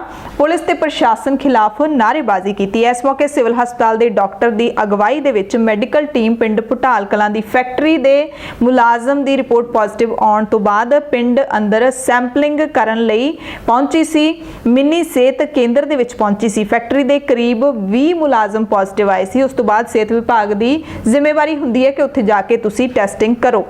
ਪਰ ਜਦੋਂ ਟੀਮ ਪਹੁੰਚੀ, ਲੋਕ ਕਹਿੰਦੇ ਨੇ ਕਿ ਸਾਨੂੰ ਭਰੋਸਾ ਨਹੀਂ ਹੈ, ਨਾ ਹੀ ਤਾਂ ਸਾਨੂੰ ਕੋਰੋਨਾ ਦੇ ਟੈਸਟ ਦੇ ਭਰੋਸਾ ਹੈ, ਨਾ ਹੀ ਸਾਨੂੰ ਸਿਹਤ ਕਰਮਚਾਰੀਆਂ ਦੇ ਉੱਤੇ ਭਰੋਸਾ ਹੈ। ਇਸੇ ਰੋਸ ਦੇ ਵਿੱਚ ਉਹਨਾਂ ਨੇ ਸਿਹਤ ਕਰਮਚਾਰੀਆਂ ਦਾ ਘਿਰਾਓ ਕੀਤਾ। ਫਿਰ ਜਦੋਂ ਪੁਲਿਸ ਪਹੁੰਚੀ, ਪੁਲਿਸ ਨੇ ਲੋਕਾਂ ਨੂੰ ਭਰੋਸਾ ਦਿਵਾਇਆ ਕਿ ਤੁਹਾਡਾ ਟੈਸਟ ਨਹੀਂ ਹੋਏਗਾ, ਤੁਹਾਡਾ ਕੋਈ ਵੀ ਸੈਂਪਲ ਨਹੀਂ ਲਿਆ ਜਾਏਗਾ। ਉਸ ਤੋਂ ਬਾਅਦ ਸਿਹਤ ਕਰਮਚਾਰੀਆਂ ਦੀ ਜਾਨ ਹੈ ਜਿਹੜੀ ਉਹ ਛੁਡਵਾਈ ਗਈ, ਉਹਨਾਂ ਨੂੰ ਰਾਹਤ ਦਿਵਾਈ ਗਈ। ਧਰਨਾਕਾਰੀਆਂ ਨੇ ਕਿਹਾ ਕਿ ਉਹ ਕਿਸੇ ਵੀ ਹਾਲਤ ਦੇ ਵਿੱਚ ਸਾਰੇ ਪਿੰਡ ਵਾਸੀਆਂ ਦੇ ਟੈਸਟ ਨਹੀਂ ਕਰਵਾਉਣਗੇ। ਸੋ ਇਹ ਹਾਲਾਤ ਨੇ ਜਿਹੜੇ ਨਾ ਕੰਟਰੋਲ ਦੇ ਵਿੱਚ ਕੀਤੇ ਗਏ ਤਾਂ ਪੂਰੇ ਪੰਜਾਬ ਦੇ ਵਿੱਚ ਲਹਿਰ ਜ਼ਰੂਰ ਬਣ ਸਕਦੀ ਹੈ। ਪੰਜਾਬ ਦੇ ਵਿੱਚ ਸਰਕਾਰੀ ਹਸਪਤਾਲਾਂ ਦੇ ਹਾਲਾਤ ਨੇ ਜਿਹੜੇ ਉਹ ਸੁਧਾਰਨ ਦੀ ਲੋੜ ਹੈ ਪੰਜਾਬ ਸਰਕਾਰ ਨੂੰ। ਸਿਹਤ ਕਰਮਚਾਰੀਆਂ ਦੇ ਵਿੱਚ ਵਿਸ਼ਵਾਸ ਬਣਾਉਣ ਦੇ ਲਈ ਸਰਕਾਰ ਨੂੰ ਹੁਣ ਕੀ ਕਰਨਾ ਪਊਗਾ, ਇਹ ਵੀ ਇੱਕ ਵੱਡੀ ਚੁਣੌਤੀ ਹੈ, ਕਿਉਂਕਿ ਲੋਕ ਨੇ ਜਿਹੜੇ ਉਹ ਇਕੱਠੇ ਹੋ ਰਹੇ ਨੇ, ਪੰਚਾਇਤਾਂ ਮਤੇ ਪਾ ਰਹੀਆਂ ਨੇ। ਕੋਰੋਨਾ ਵਾਇਰਸ ਨੂੰ ਲੈ ਕੇ ਜੋ ਕਨਫਿਊਜ਼ਨ ਬਣੀ ਹੋਈ ਹੈ ਤੇ ਜੋ ਵਿਸ਼ਵਾਸ ਉੱਠਦਾ ਜਾ ਰਿਹਾ ਹੈ ਸਿਹਤ ਸਹੂਲਤਾਂ ਤੋਂ, ਉਹ ਬਹੁਤ ਹੀ ਗੰਭੀਰ ਵਿਸ਼ਾ ਹੈ। ਇਸ ਨੂੰ ਲੈ ਕੇ ਸਰਕਾਰ ਨੂੰ ਜ਼ਰੂਰ ਸੋਚਣਾ ਚਾਹੀਦਾ ਹੈ। ਪੰਜਾਬ ਦੇ ਸਿਹਤ ਮੰਤਰੀ ਬਲਵੀਰ ਸਿੰਘ ਸਿੱਧੂ ਨੂੰ ਇਸ ਮਸਲੇ ਤੇ ਗੰਭੀਰਤਾ ਦੇ ਨਾਲ ਕੋਈ ਕਦਮ ਨੇ ਜਿਹੜੇ ਉਹ ਚੁੱਕਣੇ ਚਾਹੀਦੇ ਨੇ। ਜੇ ਲੋਕਾਂ ਦਾ ਕੋਈ ਇਤਰਾਜ਼ ਹੈ, ਉਸ ਦਾ ਹੱਲ ਕਰਨਾ ਚਾਹੀਦਾ ਹੈ। ਉਹਨਾਂ ਨੂੰ ਵਿਸ਼ਵਾਸ ਦਿਵਾਉਣਾ ਚਾਹੀਦਾ ਹੈ ਸਬੂਤਾਂ ਦੇ ਨਾਲ ਕਿ ਤੁਹਾਡਾ ਜਿਹੜਾ ਇਹ ਇਤਰਾਜ਼ ਹੈ ਸਿਰਫ ਅਫਵਾਹ ਹੈਗੀ ਹੈ। ਬਠਿੰਡਾ ਦੀ ਗੱਲ ਕਰ ਲਈਏ ਤਾਂ ਅਕਾਲੀ ਦਲ ਦੇ ਸਾਬਕਾ ਵਿਧਾਇਕ ਸਰੂਪ ਚੰਦ ਸਿੰਗਲਾ ਦੇ ਵੱਲੋਂ ਆਪਣੇ ਵਰਕਰਾਂ ਸਮੇਤ ਹੱਥਾਂ ਦੇ ਉੱਤੇ ਕਾਲੀਆਂ ਪੱਟੀਆਂ ਬੰਨ੍ਹ ਕੇ ਪੰਜਾਬ ਦੇ ਖਜ਼ਾਨਾ ਮੰਤਰੀ ਮਨਪ੍ਰੀਤ ਸਿੰਘ ਬਾਦਲ ਦੇ ਦਫ਼ਤਰ ਦਾ ਘਿਰਾਓ ਕੀਤਾ ਗਿਆ। ਸਾਬਕਾ ਵਿਧਾਇਕ ਨੇ ਕਿਹਾ ਕਿ ਸਾਡੇ ਇੱਥੋਂ ਦੇ ਵਿਧਾਇਕ ਪੰਜਾਬ ਦੇ ਖਜ਼ਾਨਾ ਮੰਤਰੀ ਨੇ ਸ਼ਹਿਰ ਵਾਸੀਆਂ ਦੇ ਉੱਤੇ ਆਏ ਦਿਨ ਧੱਕੇਸ਼ਾਹੀ ਕਰਦੇ ਹੋਏ ਝੂਠੇ ਪਰਚੇ ਅਤੇ ਜ਼ਮੀਨਾਂ ਤੇ ਕਬਜ਼ੇ ਕਰਨ ਦੇ ਉੱਤੇ ਤੁਲੇ ਹੋਏ ਨੇ। ਇਹ ਮੰਤਰੀ ਸਾਹਿਬ ਮਨਪ੍ਰੀਤ ਸਿੰਘ ਬਾਦਲ ਦੀ ਗੱਲ ਕਰ ਰਹੇ ਨੇ ਕਿ ਖਜ਼ਾਨਾ ਮੰਤਰੀ ਹੈਗੇ ਨੇ ਪਰ ਇੱਥੋਂ ਦੇ ਹੀ ਲੋਕਾਂ ਦੇ ਉੱਤੇ ਧੱਕੇਸ਼ਾਹੀ ਕਰ ਰਹੇ ਨੇ। ਉਹਨਾਂ ਦੱਸਿਆ ਕਿ ਮਨਪ੍ਰੀਤ ਬਾਦਲ ਨੇ ਬੀਤੇ ਦਿਨੀ ਉਹਨਾਂ ਦੇ ਇੱਕ ਨਿੱਜੀ ਪੈਲੇਸ ਨੂੰ ਕਾਰਪੋਰੇਸ਼ਨ ਵੱਲੋਂ ਸੀਲ ਕਰਵਾ ਦਿੱਤਾ ਗਿਆ, ਪਰ ਉਹਨਾਂ ਦੇ ਪੈਲੇਸ ਉੱਪਰ ਅੱਜ ਤੱਕ ਕੋਈ ਵੀ ਨੋਟਿਸ ਨਹੀਂ ਲੱਗਿਆ। ਕਾਰਪੋਰੇਸ਼ਨ ਨੇ ਹਾਲੇ ਤੱਕ ਕਾਰਨ ਵੀ ਨਹੀਂ ਦੱਸਿਆ ਕਿ ਸੀਲ ਕਿਉਂ ਕਰਵਾਇਆ। ਪੰਜਾਬ ਵਿੱਚ ਕੋਰੋਨਾ ਵਾਇਰਸ ਦੇ ਮਾਮਲੇ ਲਗਾਤਾਰ ਵੱਧ ਰਹੇ ਨੇ ਤੇ ਅਜਿਹੇ ਦਰਮਿਆਨ ਅਕਾਲੀ ਦਲ ਦੇ ਪ੍ਰਧਾਨ ਸੁਖਬੀਰ ਸਿੰਘ ਬਾਦਲ ਨੇ ਕੈਪਟਨ ਸਰਕਾਰ ਤੇ ਸਵਾਲ ਚੁੱਕੇ ਨੇ। ਕੈਪਟਨ ਅਮਰਿੰਦਰ ਸਿੰਘ ਦੀ ਸਰਕਾਰ ਨੂੰ ਫੇਲ ਦੱਸਿਆ ਕਿ ਹੈ ਕਿ ਕੋਰੋਨਾ ਸੰਕਟ ਦੌਰਾਨ ਮੁੱਖ ਮੰਤਰੀ ਕੈਪਟਨ ਅਮਰਿੰਦਰ ਸਿੰਘ ਨੇ ਆਪਣੀ ਕੋਈ ਜ਼ਿੰਮੇਵਾਰੀ ਨਹੀਂ ਨਿਭਾਈ। ਕਹਿੰਦੇ ਨੇ ਕਿ ਜਿਹੜੀ ਸਰਕਾਰ ਦਾ ਜਰਨੈਲ ਆਪ ਹੀ ਲੜਾਈ ਵਿੱਚੋਂ ਗੈਰ ਹਾਜ਼ਰ ਹੋਵੇ, ਉਹ ਜੰਗ ਕਿਵੇਂ ਜਿੱਤੀ ਜਾ ਸਕਦੀ ਹੈ। ਸੁਖਬੀਰ ਬਾਦਲ ਨੇ ਵੀ ਕਿਹਾ ਕਿ ਪੰਜਾਬ ਦੇ ਪਿੰਡਾਂ ਦੀਆਂ ਪੰਚਾਇਤਾਂ ਨੇ ਸਿਹਤ ਵਿਭਾਗ ਦੀਆਂ ਟੀਮਾਂ ਨੂੰ ਪਿੰਡਾਂ ਪਿੰਡਾਂ ਵਿੱਚ ਨਾ ਵੜਨ ਲਈ ਮਤੇ ਪਾਸ ਕਰ ਦਿੱਤੇ ਨੇ, ਕਿਉਂਕਿ ਉਹਨਾਂ ਨੂੰ ਸਿਹਤ ਵਿਭਾਗ ਤੇ ਕੋਈ ਭਰੋਸਾ ਹੀ ਨਹੀਂ ਹੈ, ਪਰ ਸਰਕਾਰ ਦੇ ਕੋਲ ਇਸ ਦੀ ਰੋਕਥਾਮ ਦੇ ਲਈ ਕੋਈ ਪ੍ਰਬੰਧ ਵੀ ਨਹੀਂ ਹੈ। ਉਧਰ ਦੂਸਰੇ ਪਾਸੇ ਸਿਹਤ ਮੰਤਰੀ ਬਲਵੀਰ ਸਿੰਘ ਸਿੱਧੂ ਹੈਗੇ ਨੇ ਜਿਹੜੇ, ਉਹਨਾਂ ਨੇ ਇਲਜ਼ਾਮ ਲਾਇਆ ਕਿ ਸ਼੍ਰੋਮਣੀ ਅਕਾਲੀ ਦਲ ਸੂਬੇ ਦੇ ਵਿੱਚ ਅਫਵਾਹਾਂ ਫੈਲਾ ਰਿਹਾ ਹੈ, ਇਸ ਕਰਕੇ ਜਿਹੜੇ ਲੋਕ ਨੇ ਉਹ ਭੜਕ ਰਹੇ ਨੇ, ਉਹ ਅਫਵਾਹਾਂ ਤੇ ਯਕੀਨ ਕਰ ਰਹੇ ਨੇ ਤੇ ਮਤੇ ਪਾਸ ਕੀਤੇ ਜਾ ਰਹੇ ਨੇ ਸਿਹਤ ਕਰਮਚਾਰੀਆਂ ਦੇ ਖਿਲਾਫ। ਉਹਨਾਂ ਨੇ ਇਹ ਇਲਜ਼ਾਮ ਲਾਇਆ। ਹੁਣ ਸੱਚ ਕੀ ਹੈ ਝੂਠ ਕੀ ਹੈ ਸਿਆਸਤਦਾਨ ਹੀ ਜਾਣਦੇ ਨੇ। ਅੰਮ੍ਰਿਤਸਰ ਦੀ ਗੱਲ ਕਰ ਲਈਏ ਤਾਂ ਉੱਥੇ ਵਜ਼ੀਫਾ ਘੁਟਾਲੇ ਨੂੰ ਲੈ ਕੇ ਆਮ ਆਦਮੀ ਪਾਰਟੀ ਨੇ ਕੈਬਨਿਟ ਮੰਤਰੀ ਸਾਧੂ ਸਿੰਘ ਧਰਮਸੋਤ ਦੇ ਖਿਲਾਫ ਰੋਸ ਵਿਖਾਵਾ ਕੀਤਾ ਤੇ ਪੁਤਲਾ ਵੀ ਫੂਕਿਆ ਧਰਮਸੋਤ ਦਾ। ਇਹ ਜਿਹੜਾ ਰੋਸ ਪ੍ਰਦਰਸ਼ਨ ਸੀ ਆਪ ਵਿਧਾਇਕਾਂ ਸਰਬਜੀਤ ਕੌਰ ਮਾਣੂਕੇ ਅਤੇ ਪ੍ਰੋਫੈਸਰ ਬਲਜਿੰਦਰ ਕੌਰ ਦੀ ਅਗਵਾਈ ਦੇ ਵਿੱਚ ਕੀਤਾ ਗਿਆ। ਪੰਜਾਬ ਦੇ ਵਿੱਚ ਸਿੱਖਸ ਫਾਰ ਜਸਟਿਸ ਨੇ ਵੀ ਪੰਜਾਬ ਪੁਲਿਸ ਨੂੰ ਭਾਜੜਾਂ ਪਾ ਰੱਖੀਆਂ ਨੇ। ਹੁਣ ਜਾਣਕਾਰੀ ਮਿਲੀ ਹੈ ਕਿ ਕਿਸੇ ਨੇ ਪੁਲ ਦੇ ਉੱਤੇ ਹੁਣ ਖਾਲਿਸਤਾਨ ਲਿਖਿਆ ਝੰਡਾ ਜਿਹੜਾ ਉਹ ਗੱਡ ਦਿੱਤਾ। ਇਹ ਖਬਰ ਆ ਰਹੀ ਹੈ ਬਠਿੰਡਾ ਜ਼ੀਰਕਪੁਰ ਕੌਮੀ ਮਾਰਗ ਤੇ ਸਥਿਤ ਪੁੱਚੋ ਕੈਂਚੀਆਂ ਚੌਕ ਦੇ ਪੁਲ ਅਤੇ ਮਾਰਕੀਟ ਕਮੇਟੀ ਦੇ ਦਫ਼ਤਰ ਦੇ ਬਾਹਰਲੇ ਗੇਟ ਤੇ ਕੁਝ ਲੋਕਾਂ ਨੇ ਖਾਲਿਸਤਾਨ ਲਿਖੇ ਕੇਸਰੀ ਝੰਡੇ ਲਹਿਰਾ ਦਿੱਤੇ। ਜਦੋਂ ਹੀ ਪੁਲਿਸ ਨੂੰ ਇਸ ਗੱਲ ਦਾ ਪਤਾ ਲੱਗਿਆ ਤਾਂ ਹੱਥਾਂ ਪੈਰਾਂ ਦੀ ਪੈ ਗਈ।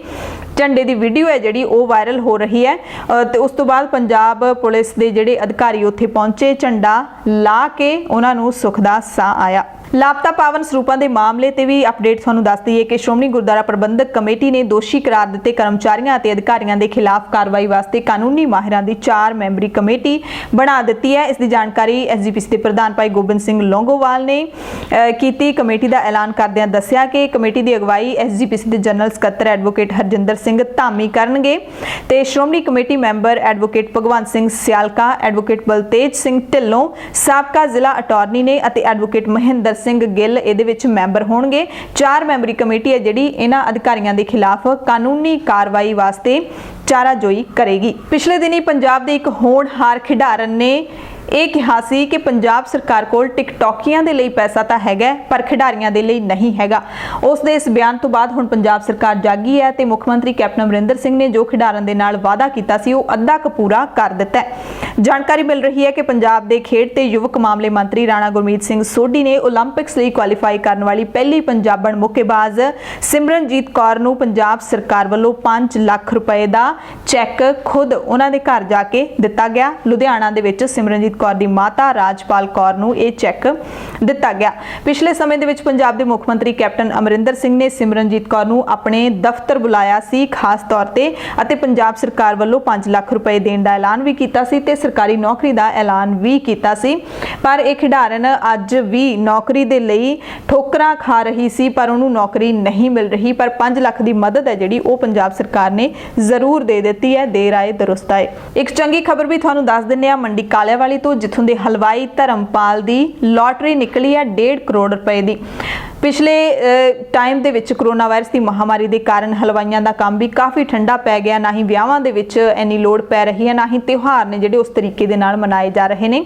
ਪਰ ਜਿਹੜਾ ਰਾਖੀ ਬੰਪਰ 2020 ਹੈ ਪੰਜਾਬ ਸਰਕਾਰ ਦਾ, ਉਹਦੇ ਵਿੱਚ ਧਰਮਪਾਲ ਦੀ ਲੋਟਰੀ ਹੈ ਜਿਹੜੀ ਉਹ ਨਿਕਲ ਰਹੀ ਹੈ। ਜਾਣਕਾਰੀ ਮਿਲੀ ਹੈ ਕਿ ਪਿਛਲੇ 13 ਸਾਲਾਂ ਤੋਂ ਪੰਜਾਬ ਸਰਕਾਰ ਦੀਆਂ ਬੰਪਰ ਟਿਕਟਾਂ ਖਰੀਦ ਰਿਹਾ ਸੀ ਤੇ ਪਹਿਲੀ ਵਾਰੀ ਇਨਾਮ ਨਿਕਲਿਆ, ਉਹ ਵੀ ਪਹਿਲੇ ਨੰਬਰ ਵਾਲਾ। ਇੱਕ ਜਾਣਕਾਰੀ ਵਾਲੀ ਖਬਰ ਤੁਹਾਨੂੰ ਦੱਸ ਦਿੰਦੇ ਹਾਂ ਜ਼ਰੂਰ ਬੁਲੇਟਿਨ ਦੇ ਵਿੱਚ ਕਿ ਹੁਣ ਆਧਾਰ ਕਾਰਡ ਜਿਹੜਾ ਇਸ ਮੁਲਕ ਦਾ ਮੁੱਖ ਆਈਡੈਂਟੀਟੀ ਕਾਰਡ ਹੈਗਾ, ਉਸ ਨੂੰ ਤੁਹਾਨੂੰ ਕਿਤੇ ਵੀ ਜਾਣ ਦੀ ਲੋੜ ਨਹੀਂ ਹੈਗੀ ਲੈ ਕੇ, ਉਸ ਨੂੰ ਤੁਸੀਂ ਮੋਬਾਈਲ ਦੇ ਉੱਤੇ ਹੀ ਡਾਊਨਲੋਡ ਕਰ ਸਕਦੇ ਹੋ। ਜਿਹੜਾ ਇਹ ਤੁਹਾਡਾ ਪਛਾਣ ਪੱਤਰ ਹੈਗਾ, ਡਾਊਨਲੋਡ ਕਿਵੇਂ ਕਰਨਾ ਹੈ? ਵੈਬਸਾਈਟ ਹੈ e-Aadhaar यानी कि eaadhar.uidai.gov.in इत्ते तुसी जाना है। गेट आधार दी ऑप्शन है, उस दे विच डाउनलोड आधार दे उत्ते क्लिक करना है। जो तुसी क्लिक करोगे आधार नंबर विकल्प दी चोण करोगे, एनरोलमेंट आईडी दी चोण करोगे ते फिर तुहानू अपनियां जिहड़ियां आधार दीयां डिटेल्स भरनियां पैणगियां। उदाहरण दे लई एक 28 अंकां दा एनरोलमेंट नंबर है, पिन कोड, नाम ते कैप्चा कोड है जिहड़ा वो दर्ज करना पएगा। जे तुसी आधार दी चोण कीती है तो 12 अंकां दा आधार नंबर ते होर जानकारी दर्ज करनी पएगी। इस तो बाद तुहाडे मोबाइल दे उत्ते एक OTP आएगा, कुछ प्रश्नां दे उत्तर पूछे जाणगे ते फिर तुहानू वेरीफाई ते क्लिक करना होएगा ते डाउनलोड करना पवेगा। इस तरीके नाल तुहाडा आधार कार्ड है जिहड़ा डाउनलोड हो जाएगा, तुरंत तुसी उहनू अपने फोन दे विच रख सकदे हो। पंजाब सरकार ने श्री गुरु तेग बहादुर साहिब दे 400 साला प्रकाश पुरब नू समर्पित कुछ समागमां दा ऐलान कीता है। है ਸਤੰਬਰ ਮਹੀਨੇ ਦੇ ਵਿੱਚ 10 ਸਮਾਗਮ ਨੇ ਜਿਹੜੇ ਉਹ ਪੰਜਾਬ ਸਰਕਾਰ ਦੇ ਵੱਲੋਂ ਕਰਵਾਏ ਜਾਣਗੇ। ਵੱਖ-ਵੱਖ ਤਰੀਕੇ ਦੇ ਆਨਲਾਈਨ ਸਮਾਗਮ ਇਹ ਸਾਰੇ ਹੋਣਗੇ ਜਿਨ੍ਹਾਂ ਦੇ ਵਿੱਚ ਤੁਸੀਂ ਹਿੱਸਾ ਲੈ ਸਕਦੇ ਹੋ, ਜਿਨ੍ਹਾਂ ਦਾ ਆਨੰਦ ਤੁਸੀਂ ਮਾਣ ਸਕਦੇ ਹੋ। khalastv.com ਵੈਬਸਾਈਟ ਦੇ ਉੱਤੇ ਅਸੀਂ ਪੂਰੀ ਜਾਣਕਾਰੀ ਇਹਨਾਂ ਸਮਾਗਮਾਂ ਦੀ ਪਾਈ ਹੈ, ਤੁਸੀਂ ਦੇਖ ਸਕਦੇ ਹੋ ਕਿ ਸਤੰਬਰ ਮਹੀਨੇ ਦੇ ਵਿੱਚ 10 ਸਮਾਗਮ ਕਿਹੜੇ-ਕਿਹੜੇ ਪੰਜਾਬ ਸਰਕਾਰ ਦੇ ਵੱਲੋਂ ਕਰਵਾਏ ਜਾ ਰਹੇ ਨੇ। ਪੰਜਾਬ ਦੀਆਂ ਖਾਸ ਖਬਰਾਂ ਦੇ ਬੁਲੇਟਿਨ ਦੇ ਵਿੱਚ ਜਾਂਦੇ ਅਸੀਂ ਤੁਹਾਨੂੰ ਇੱਕ ਹੋਰ ਚੰਗੀ ਖਬਰ ਜ਼ਰੂਰ ਦੱਸਾਂਗੇ। ਜਲੰਧਰ ਦੀ ਇੱਕ 15 ਸਾਲਾਂ ਦੀ ਬਹਾਦਰ ਲੜਕੀ ਦੀ ਬਹਾਦਰੀ ਦੇ ਚਰਚੇ ਖੂਬ ਹੋ ਰਹੇ ਨੇ। ਲਗਾਤਾਰ 31 ਅਗਸਤ ਤੋਂ ਜਦੋਂ ਸਾਰਿਆਂ ਨੇ ਵੀਡੀਓ ਦੇਖਿਆ, ਸੀਸੀਟੀਵੀ ਫੁਟੇਜ ਦੇਖੀ ਕਿ ਕਿਸ ਬਹਾਦਰੀ ਦੇ ਨਾਲ ਉਸਨੇ ਮੋਬਾਈਲ ਚੋਰ ਦਾ ਮੁਕਾਬਲਾ ਕੀਤਾ, ਮੋਬਾਈਲ ਲੁੱਟਣ ਵਾਲੇ ਲੁਟੇਰੇ ਦਾ ਮੁਕਾਬਲਾ ਕੀਤਾ। ਇੱਕ ਹੱਥ ਦਾ ਗੁੱਟ ਹੈ ਜਿਹੜਾ ਉਹ ਵੀ ਉਹਦਾ ਵੱਢਿਆ ਗਿਆ, ਪਰ ਉਸਨੇ ਮੋਬਾਈਲ ਨਹੀਂ ਜਾਣ ਦਿੱਤਾ ਆਪਣੇ ਹੱਥੋਂ। ਉਸਨੇ ਖੁਦ ਆਪਣੀ ਹੱਡਬੀਤੀ ਹੈ ਜਿਹੜੀ ਦੱਸੀ ਹੈ। 15 ਸਾਲ ਦੀ ਕੁਸਮ ਹੈ, ਇਸ ਬਹਾਦਰ ਲੜਕੀ ਦਾ ਨਾਮ ਕੁਸਮ ਹੈਗਾ। ਤੇ ਜ਼ਰੂਰ ਇਹ ਜਿਹੜੀ ਕਹਾਣੀ ਹੈ ਤੁਸੀਂ ਆਪਣੇ ਬੱਚਿਆਂ ਨੂੰ ਇਹਦਾ ਜਿਹੜਾ ਵੀਡੀਓ ਹੈ ਉਹ ਵੀ ਦਿਖਾਓ, ਕਿਉਂਕਿ ਬਹਾਦਰੀ ਹੈ ਜਿਹੜੀ ਹਰ ਬੱਚੇ ਦੇ ਵਿੱਚ ਹੋਣੀ ਚਾਹੀਦੀ ਹੈ। ਅੱਜ ਕੱਲ੍ਹ ਮਾਪੇ ਜਿਹੜੇ ਆਪਣੇ ਬੱਚਿਆਂ ਨੂੰ ਬੜਾ ਹੀ ਪਾਲ ਪਲੋਸ ਕੇ ਨਰਮ ਤਰੀਕੇ ਦੇ ਨਾਲ ਬੜੇ ਸੁਹਲ ਜਿਹੇ ਬਣਾ ਕੇ ਰੱਖਦੇ ਨੇ ਕਿ ਉਹਨਾਂ ਨੂੰ ਕੋਈ ਉਂਗਲ ਵੀ ਲਾ ਦੇ ਉੱਥੇ ਰੋਣ ਲੱਗ ਜਾਂਦੇ ਨੇ। ਕਈ ਬੱਚੇ ਇਹੋ ਜਿਹੇ ਹੁੰਦੇ ਨੇ। ਸੋ ਬੱਚੇ ਬਹਾਦਰ ਹੋਣੇ ਜ਼ਰੂਰੀ ਨੇ, ਇਸ ਖਾਸ ਕਰਕੇ ਇਸ ਸੁਸਾਇਟੀ ਦੇ ਵਿੱਚ ਰਹਿੰਦੇ ਹੋਏ ਜਿੱਥੇ ਕ੍ਰਾਈਮ ਇੰਨਾ ਹੈਗਾ। ਸੋ ਕੁਸਮ ਨੇ ਦੱਸਿਆ ਕਿ ਜਦੋਂ ਲੋਕਡਾਊਨ ਹੋਇਆ ਤਾਂ ਆਨਲਾਈਨ ਪੜ੍ਹਾਈ ਸ਼ੁਰੂ ਹੋ ਗਈ ਸੀ। ਭਰਾ ਨੇ ਖੁਦ ਦੀ ਕਮਾਈ ਚੋਂ ਸਮਾਰਟਫੋਨ ਲੈ ਕੇ ਦਿੱਤਾ ਸੀ ਤਾਂ ਕਿ ਮੈਂ ਪੁਲਿਸ ਅਫਸਰ ਬਣਨ ਦਾ ਸੁਪਨਾ ਪੂਰਾ ਕਰ ਸਕਾਂ। 8ਵੀਂ ਜਮਾਤ ਦੀ ਵਿਦਿਆਰਥਣ ਹੈ, DAV ਕਾਲਜ ਕਬੀਰ ਨਗਰ ਦੀ, ਜਲੰਧਰ ਦੇ ਕਬੀਰ ਨਗਰ ਦੀ। ਫਿਰ ਉਹਨੇ ਦੱਸਿਆ ਕਿ ਪਿਤਾ ਸਾਧੂ ਰਾਮ ਨੇ ਟਿਊਸ਼ਨ ਰਖਵਾ ਦਿੱਤੀ। ਅਸੀਂ ਫਤਿਹਪੁਰੀ ਮੁਹੱਲੇ ਦੀ ਨਿੰਬੂ ਵਾਲੀ ਗਲੀ 'ਚ ਰਹਿੰਦੇ ਹਾਂ ਤੇ ਐਤਵਾਰ 30 ਅਗਸਤ ਨੂੰ ਦੁਪਹਿਰੇ ਲਗਭਗ 2:50 ਤੇ ਮੈਂ ਘਰੋਂ ਪੈਦਲ ਨਿਕਲੀ ਸੀ। ਦੀਨ ਦਿਆਲ ਉਪਾਧਿਆਏ ਨਗਰ ਦੇ ਵਿੱਚ ਦੋ ਨੌਜਵਾਨ ਬਾਈਕ ਤੇ ਆਏ ਤੇ ਮੈਨੂੰ ਗੌਰ ਨਾਲ ਦੇਖ ਰਹੇ ਸੀ। ਮੈਂ ਬੈਗ ਵਿੱਚੋਂ ਫੋਨ ਕੱਢਿਆ, ਪਾਪਾ ਨੂੰ ਕਾਲ ਲਗਾਉਣ ਹੀ ਵਾਲੀ ਸੀ ਕਿ ਉਦੋਂ ਤੱਕ ਮੈਂ ਪਾਰਕ ਦੇ ਕੋਲ ਪਹੁੰਚ ਗਈ। ਫਿਰ ਉਹਨੇ ਕਿਹਾ ਕਿ ਬਾਈਕ ਦੇ ਪਿੱਛੇ ਬੈਠਾ ਮੁੰਡਾ ਮੇਰੇ ਪਿੱਛੇ ਪੈਦਲ ਆਇਆ ਤੇ ਮੇਰੇ ਹੱਥੋਂ ਮੋਬਾਈਲ ਖੋਹ ਲਿਆ। ਫੋਨ ਖੋਇਆ ਤਾਂ ਮੈਂ 50 ਮੀਟਰ ਤੱਕ ਦੌੜਨ ਤੋਂ ਬਾਅਦ ਗਲੀ ਦੇ ਮੋੜ ਉੱਤੇ ਬਾਈਕ ਉੱਤੇ ਬਹਿ ਚੁੱਕੇ ਲੁਟੇਰੇ ਦੀ ਟੀ-ਸ਼ਰਟ ਨੂੰ ਫੜ ਕੇ ਉਸ ਨੂੰ ਹੇਠਾਂ ਸੁੱਟ ਲਿਆ। ਉਹਦੇ ਹੱਥ ਵਿੱਚ ਹਥਿਆਰ ਸੀ ਤੇ ਉਹ ਜ਼ਮੀਨ ਉੱਤੇ ਡਿੱਗ ਪਿਆ। ਲੁਟੇਰੇ ਤੋਂ ਫੋਨ ਖੋ ਹੀ ਰਹੀ ਸੀ ਕਿ ਉਸਨੇ ਮੇਰੇ ਵਾਲ ਖਿੱਚੇ ਤੇ ਉਸ ਤੋਂ ਬਾਅਦ ਜ਼ਮੀਨ ਉੱਤੇ ਜਿਹੜਾ ਹਥਿਆਰ ਡਿੱਗਿਆ ਸੀ ਉਹਨੇ ਚੁੱਕ ਕੇ ਮੇਰੇ ਗੁੱਟ ਉੱਤੇ ਮਾਰਿਆ। ਇਸ ਤੋਂ ਬਾਅਦ ਮੈਂ ਲੁਟੇਰੇ ਨੂੰ ਫੜਿਆ ਤੇ ਉਦੋਂ ਤੱਕ ਨਹੀਂ ਛੱਡਿਆ ਜਦੋਂ ਤੱਕ ਲੋਕਾਂ ਨੇ ਉਹਨੂੰ ਫੜ ਨਹੀਂ ਲਿਆ। ਤੇ ਇਹ ਵੀ ਕੁਸਮ ਬੜੀ ਹੈਰਾਨ ਵੀ ਹੋਈ ਹੈ। ਕਹਿੰਦੀ ਜਦੋਂ ਮੈਂ ਆਪਣਾ ਵੀਡੀਓ ਦੇਖਿਆ 31 ਅਗਸਤ ਨੂੰ ਸੀਸੀਟੀਵੀ ਫੁਟੇਜ ਬਾਹਰ ਆਈ ਤਾਂ ਮੈਂ ਹੈਰਾਨ ਰਹਿ ਗਈ ਕਿ ਮੇਰੇ 'ਚ ਇੰਨੀ ਹਿੰਮਤ ਹੈ ਜਿਹੜੀ ਉਹ ਕਿੱਥੋਂ ਆ ਗਈ ਸੀ। ਕੁਸਮ ਨੇ ਕਿਹਾ ਕਿ ਮੇਰਾ ਪੁਲਿਸ ਅਫਸਰ ਦਾ ਸੁਪਨਾ ਪੂਰਾ ਕਰਨ ਦੇ ਲਈ ਪਰਿਵਾਰ ਦਾ ਹਰ ਮੈਂਬਰ ਮੇਰੀ ਪੂਰੀ ਮਦਦ ਕਰਦਾ ਹੈ। ਕਰੋਨਾ ਦੇ ਵਕਤ ਮੇਰੇ ਭਰਾ ਨੇ ਪਸੀਨਾ ਵਹਾ ਕੇ ਪੈਸਾ ਕਮਾਇਆ ਤੇ ਮੈਨੂੰ ਆਨਲਾਈਨ ਪੜ੍ਹਾਈ ਦੇ ਲਈ ਫੋਨ ਲੈ ਕੇ ਦਿੱਤਾ ਸੀ ਤੇ ਮੈਂ ਕਿਵੇਂ ਕਿਸੇ ਲੁਟੇਰੇ ਨੂੰ ਇਹ ਫੋਨ ਲੈ ਕੇ ਜਾਣ ਦਿੰਦੀ। ਕੁਸਮ ਦੀ ਮਾਂ ਰਾਜਕੁਮਾਰੀ ਘਰਾਂ ਦੇ ਵਿੱਚ ਕੰਮ ਕਰਦੀ ਹੈ ਤੇ ਕਹਿੰਦੇ ਨੇ ਕਿ ਉਹਨਾਂ ਦੇ ਬੱਚੇ ਹੁਸ਼ਿਆਰ ਨੇ, ਚਾਹੁੰਦੇ ਨੇ ਕਿ ਉਹ ਖੂਬ ਪੜ੍ਹ ਲਿਖ ਕੇ ਵੱਡੇ ਅਫਸਰ ਬਣ। ਸੋ ਅਸੀਂ ਵੀ ਅਰਦਾਸ ਕਰਦੇ ਹਾਂ ਕਿ ਕੁਸਮ ਜ਼ਰੂਰ ਇੱਕ ਦਿਨ ਪੁਲਿਸ ਅਫਸਰ ਬਣੇ ਤੇ ਚੰਗੀ ਪੁਲਿਸ ਅਫਸਰ ਬਣੇ, ਨਿਆਂ ਦੇਣ ਵਾਲੀ। ਜਿਵੇਂ ਉਸਨੇ ਹੁਣ ਆਪਣੇ ਆਪ ਨਾਲ ਨਿਆਂ ਕੀਤਾ ਹੈ ਉਵੇਂ ਉਹ ਲੋਕਾਂ ਦੇ ਨਾਲ ਨਿਆਂ ਕਰ ਸਕੇ।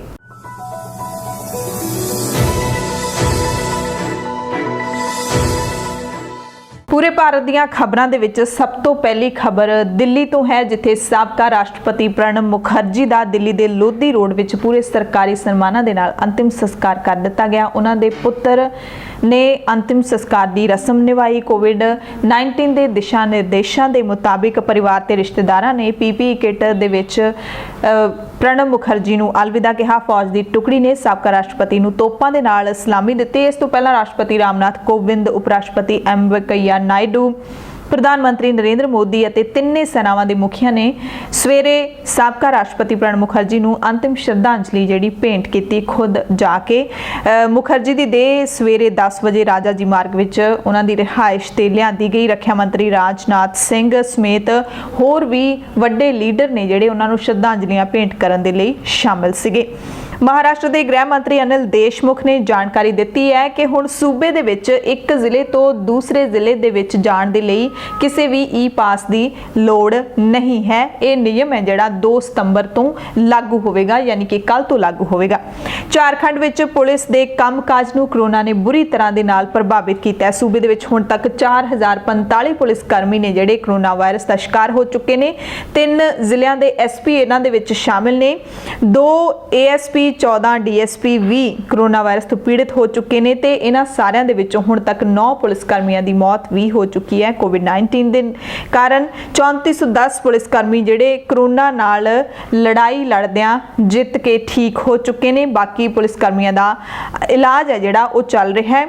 2475 ਨਵੇਂ ਮਾਮਲੇ ਇੱਕ ਦਿਨ ਦੇ ਵਿੱਚ ਸਾਹਮਣੇ ਆਏ ਨੇ ਸੂਬੇ ਦੇ ਵਿੱਚ ਤੇ ਕੁੱਲ ਅੰਕੜਾ 41000 ਹੈ। ਝਾਰਖੰਡ ਦੇ ਵਿੱਚ ਮਰਨ ਵਾਲਿਆਂ ਦੀ ਗਿਣਤੀ ਹੈ ਜਿਹੜੀ 400 ਤੋਂ ਵੱਧ ਹੋ ਗਈ ਹੈ। ਦਿੱਲੀ ਦੇ ਵਿੱਚ ਸੀਰੋ ਸਰਵੇ ਦਾ ਤੀਸਰਾ ਪੜਾਅ ਅੱਜ ਤੋਂ ਸ਼ੁਰੂ ਹੋ ਗਿਆ ਹੈ। ਇਸ ਵਾਰ ਇਹ ਵਾਰਡ ਬੰਦੀ ਦੇ ਆਧਾਰ ਤੇ ਕੀਤਾ ਜਾ ਰਿਹਾ ਹੈ। ਇਹਦੇ ਲਈ 17000 ਲੋਕਾਂ ਦੇ ਜਿਹੜੇ ਸੈਂਪਲ ਲਏ ਜਾਣਗੇ। ਦਿੱਲੀ ਦੇ ਸਿਹਤ ਮੰਤਰੀ ਸਤਿੰਦਰ ਜੈਨ ਨੇ ਜਾਣਕਾਰੀ ਦਿੱਤੀ ਕਿ ਸੀਰੋ ਸਰਵੇ ਦੇ ਲਈ ਸੈਂਪਲਿੰਗ ਇੱਕ ਹਫ਼ਤੇ ਦੇ ਵਿੱਚ ਪੂਰੀ ਕਰ ਲਈ ਜਾਏਗੀ ਅਤੇ ਇਹ ਪੂਰੀ ਪ੍ਰਕਿਰਿਆ ਮੁਕੰਮਲ ਕਰਨ ਦੇ ਵਿੱਚ 7 ਤੋਂ 10 ਦਿਨਾਂ ਦਾ ਸਮਾਂ ਲੱਗੇਗਾ। ਕੁਝ ਦਿਨ ਪਹਿਲਾਂ ਹੀ ਦੂਸਰਾ ਸੀਰੋ ਸਰਵੇ ਦਿੱਲੀ ਦੇ ਵਿੱਚ ਕੀਤਾ ਗਿਆ ਸੀ। ਇਸ ਸਰਵੇ ਦੇ ਵਿੱਚ 1 ਤੋਂ 7 ਅਗਸਤ ਦੇ ਵਿਚਕਾਰ ਸੈਂਪਲ ਲਏ ਗਏ ਸੀ। ਰਿਪੋਰਟ ਦੇ ਮੁਤਾਬਿਕ 29% ਦਿੱਲੀ ਵਾਸੀਆਂ ਦੇ ਸਰੀਰ ਦੇ ਵਿੱਚ ਕਰੋਨਾ ਵਾਇਰਸ ਦੇ ਐਂਟੀਬਾਡੀਜ਼ ਮਿਲੇ ਸੀ। ਇਸ ਦਾ ਮਤਲਬ ਇਹ ਹੋਇਆ ਕਿ ਇਹਨਾਂ ਲੋਕਾਂ ਨੂੰ ਕਰੋਨਾ ਵਾਇਰਸ ਹੋ ਚੁੱਕਿਆ ਸੀ ਤੇ ਉਹਨਾਂ ਦੇ ਸਰੀਰ ਨੇ ਖੁਦ ਹੀ ਕਰੋਨਾ ਵਾਇਰਸ ਦੇ ਖਿਲਾਫ ਐਂਟੀਬਾਡੀਜ਼ ਵਿਕਸਿਤ ਕਰ ਲਈ ਸੀ। ਇਹਨਾਂ ਵਿੱਚੋਂ 32.2% ਔਰਤਾਂ ਤੇ 28% ਮਰਦਾਂ ਦੇ ਵਿੱਚ ਵਿਕਸਿਤ ਐਂਟੀਬਾਡੀ ਮਿਲੀ ਸੀ, ਯਾਨੀ ਕਿ ਔਰਤਾਂ ਦੇ ਵਿੱਚ ਜ਼ਿਆਦਾ ਮਾਤਰਾ ਦੇ ਵਿੱਚ ਮਿਲੀ ਸੀ। ਤੇ ਜਿਹੜਾ ਪਹਿਲਾ ਸੀਰੋ ਸਰਵੇ ਸੀ ਉਹ ਜੁਲਾਈ ਦੇ ਵਿੱਚ ਕੀਤਾ ਗਿਆ ਸੀ, ਜਿਹਦੇ ਵਿੱਚ ਇਹ ਨਤੀਜਾ ਆਇਆ ਸੀ ਕਿ 1/4 ਤੋਂ ਵੱਧ ਦਿੱਲੀ ਵਾਸੀ ਨੇ ਜਿਹੜੇ ਕਰੋਨਾ ਵਾਇਰਸ ਤੋਂ ਪ੍ਰਭਾਵਿਤ ਹੋ ਚੁੱਕੇ ਨੇ। ਇਸ ਸਰਵੇ ਦੇ ਲਈ 21387 ਸੈਂਪਲ ਲਏ ਗਏ ਸੀ, ਜਿਨ੍ਹਾਂ ਵਿੱਚੋਂ 23.48% ਲੋਕਾਂ ਦੇ ਵਿੱਚ ਵਿਕਸਿਤ ਐਂਟੀਬਾਡੀਜ਼ ਪਾਏ ਗਏ ਸੀ।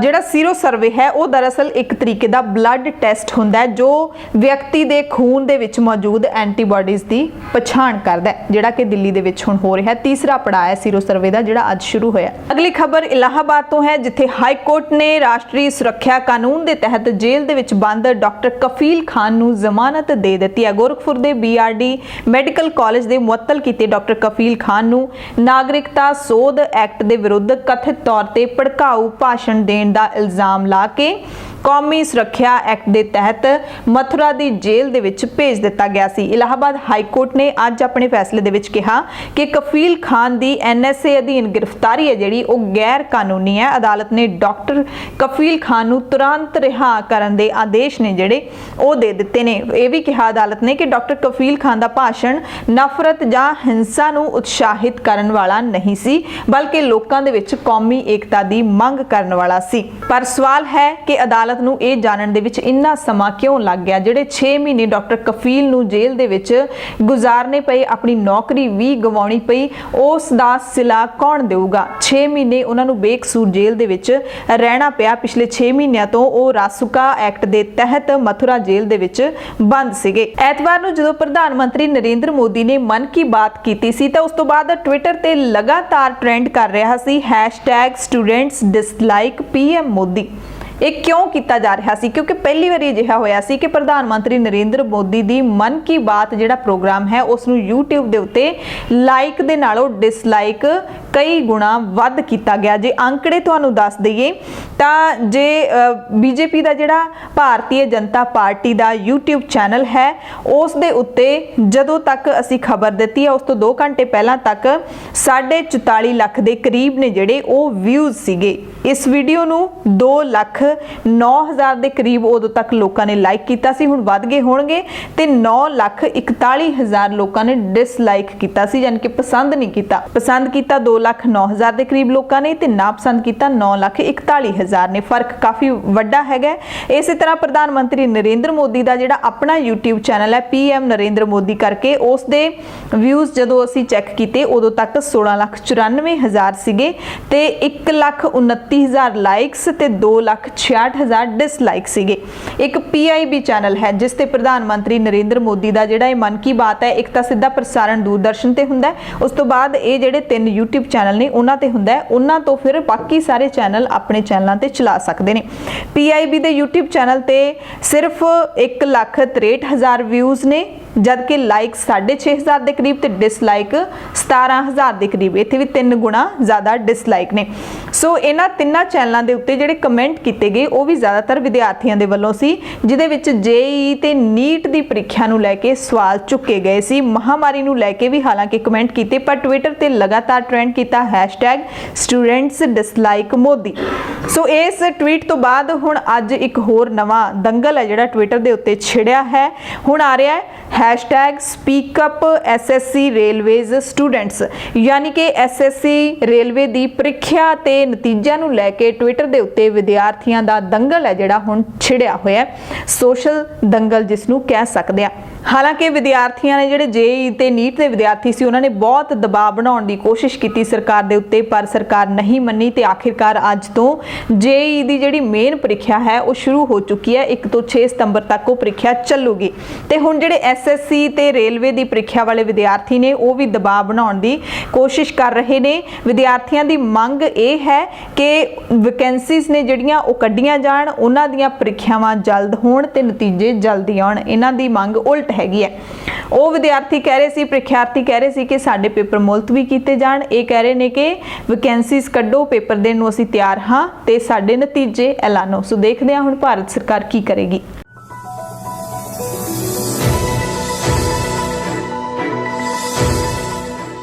दुनिया भर ਦੀਆਂ ਖਬਰਾਂ ਦੇ ਵਿੱਚ ਸਭ ਤੋਂ ਪਹਿਲਾਂ ਗੱਲ ਕਰਾਂਗੇ ਭਾਰਤ ਚੀਨ ਦੇ ਤਣਾਅਪੂਰਨ ਸੰਬੰਧਾਂ ਦੀ। ਭਾਰਤ ਨੇ ਕੱਲ ਜਾਣਕਾਰੀ ਦਿੱਤੀ ਸੀ ਕਿ ਚੀਨ ਨੇ ਮੁੜ ਤੋਂ ਘੁਸਪੈਠ ਕੀਤੀ ਹੈ, ਪਰ ਭਾਰਤੀ ਫੌਜੀਆਂ ਨੇ ਚੀਨੀਆਂ ਨੂੰ ਭਜਾ ਦਿੱਤਾ ਹੈ। ਉਸ ਤੋਂ ਬਾਅਦ ਹੁਣ ਚੀਨ ਨੇ ਬੜਾ ਹੀ ਤਿੱਖਾ ਬਿਆਨ ਦਿੱਤਾ ਹੈ। ਚੀਨ ਨੇ ਭਾਰਤ ਨੂੰ ਕਿਹਾ ਕਿ ਉਕਸਾਉਣ ਵਾਲੀਆਂ ਹਰਕਤਾਂ ਤੁਸੀਂ ਬੰਦ ਕਰ ਦਿਓ, ਫੌਰਨ ਆਪਣੇ ਸੈਨਿਕਾਂ ਨੂੰ ਤੁਸੀਂ ਇੱਥੋਂ ਹਟਾਓ।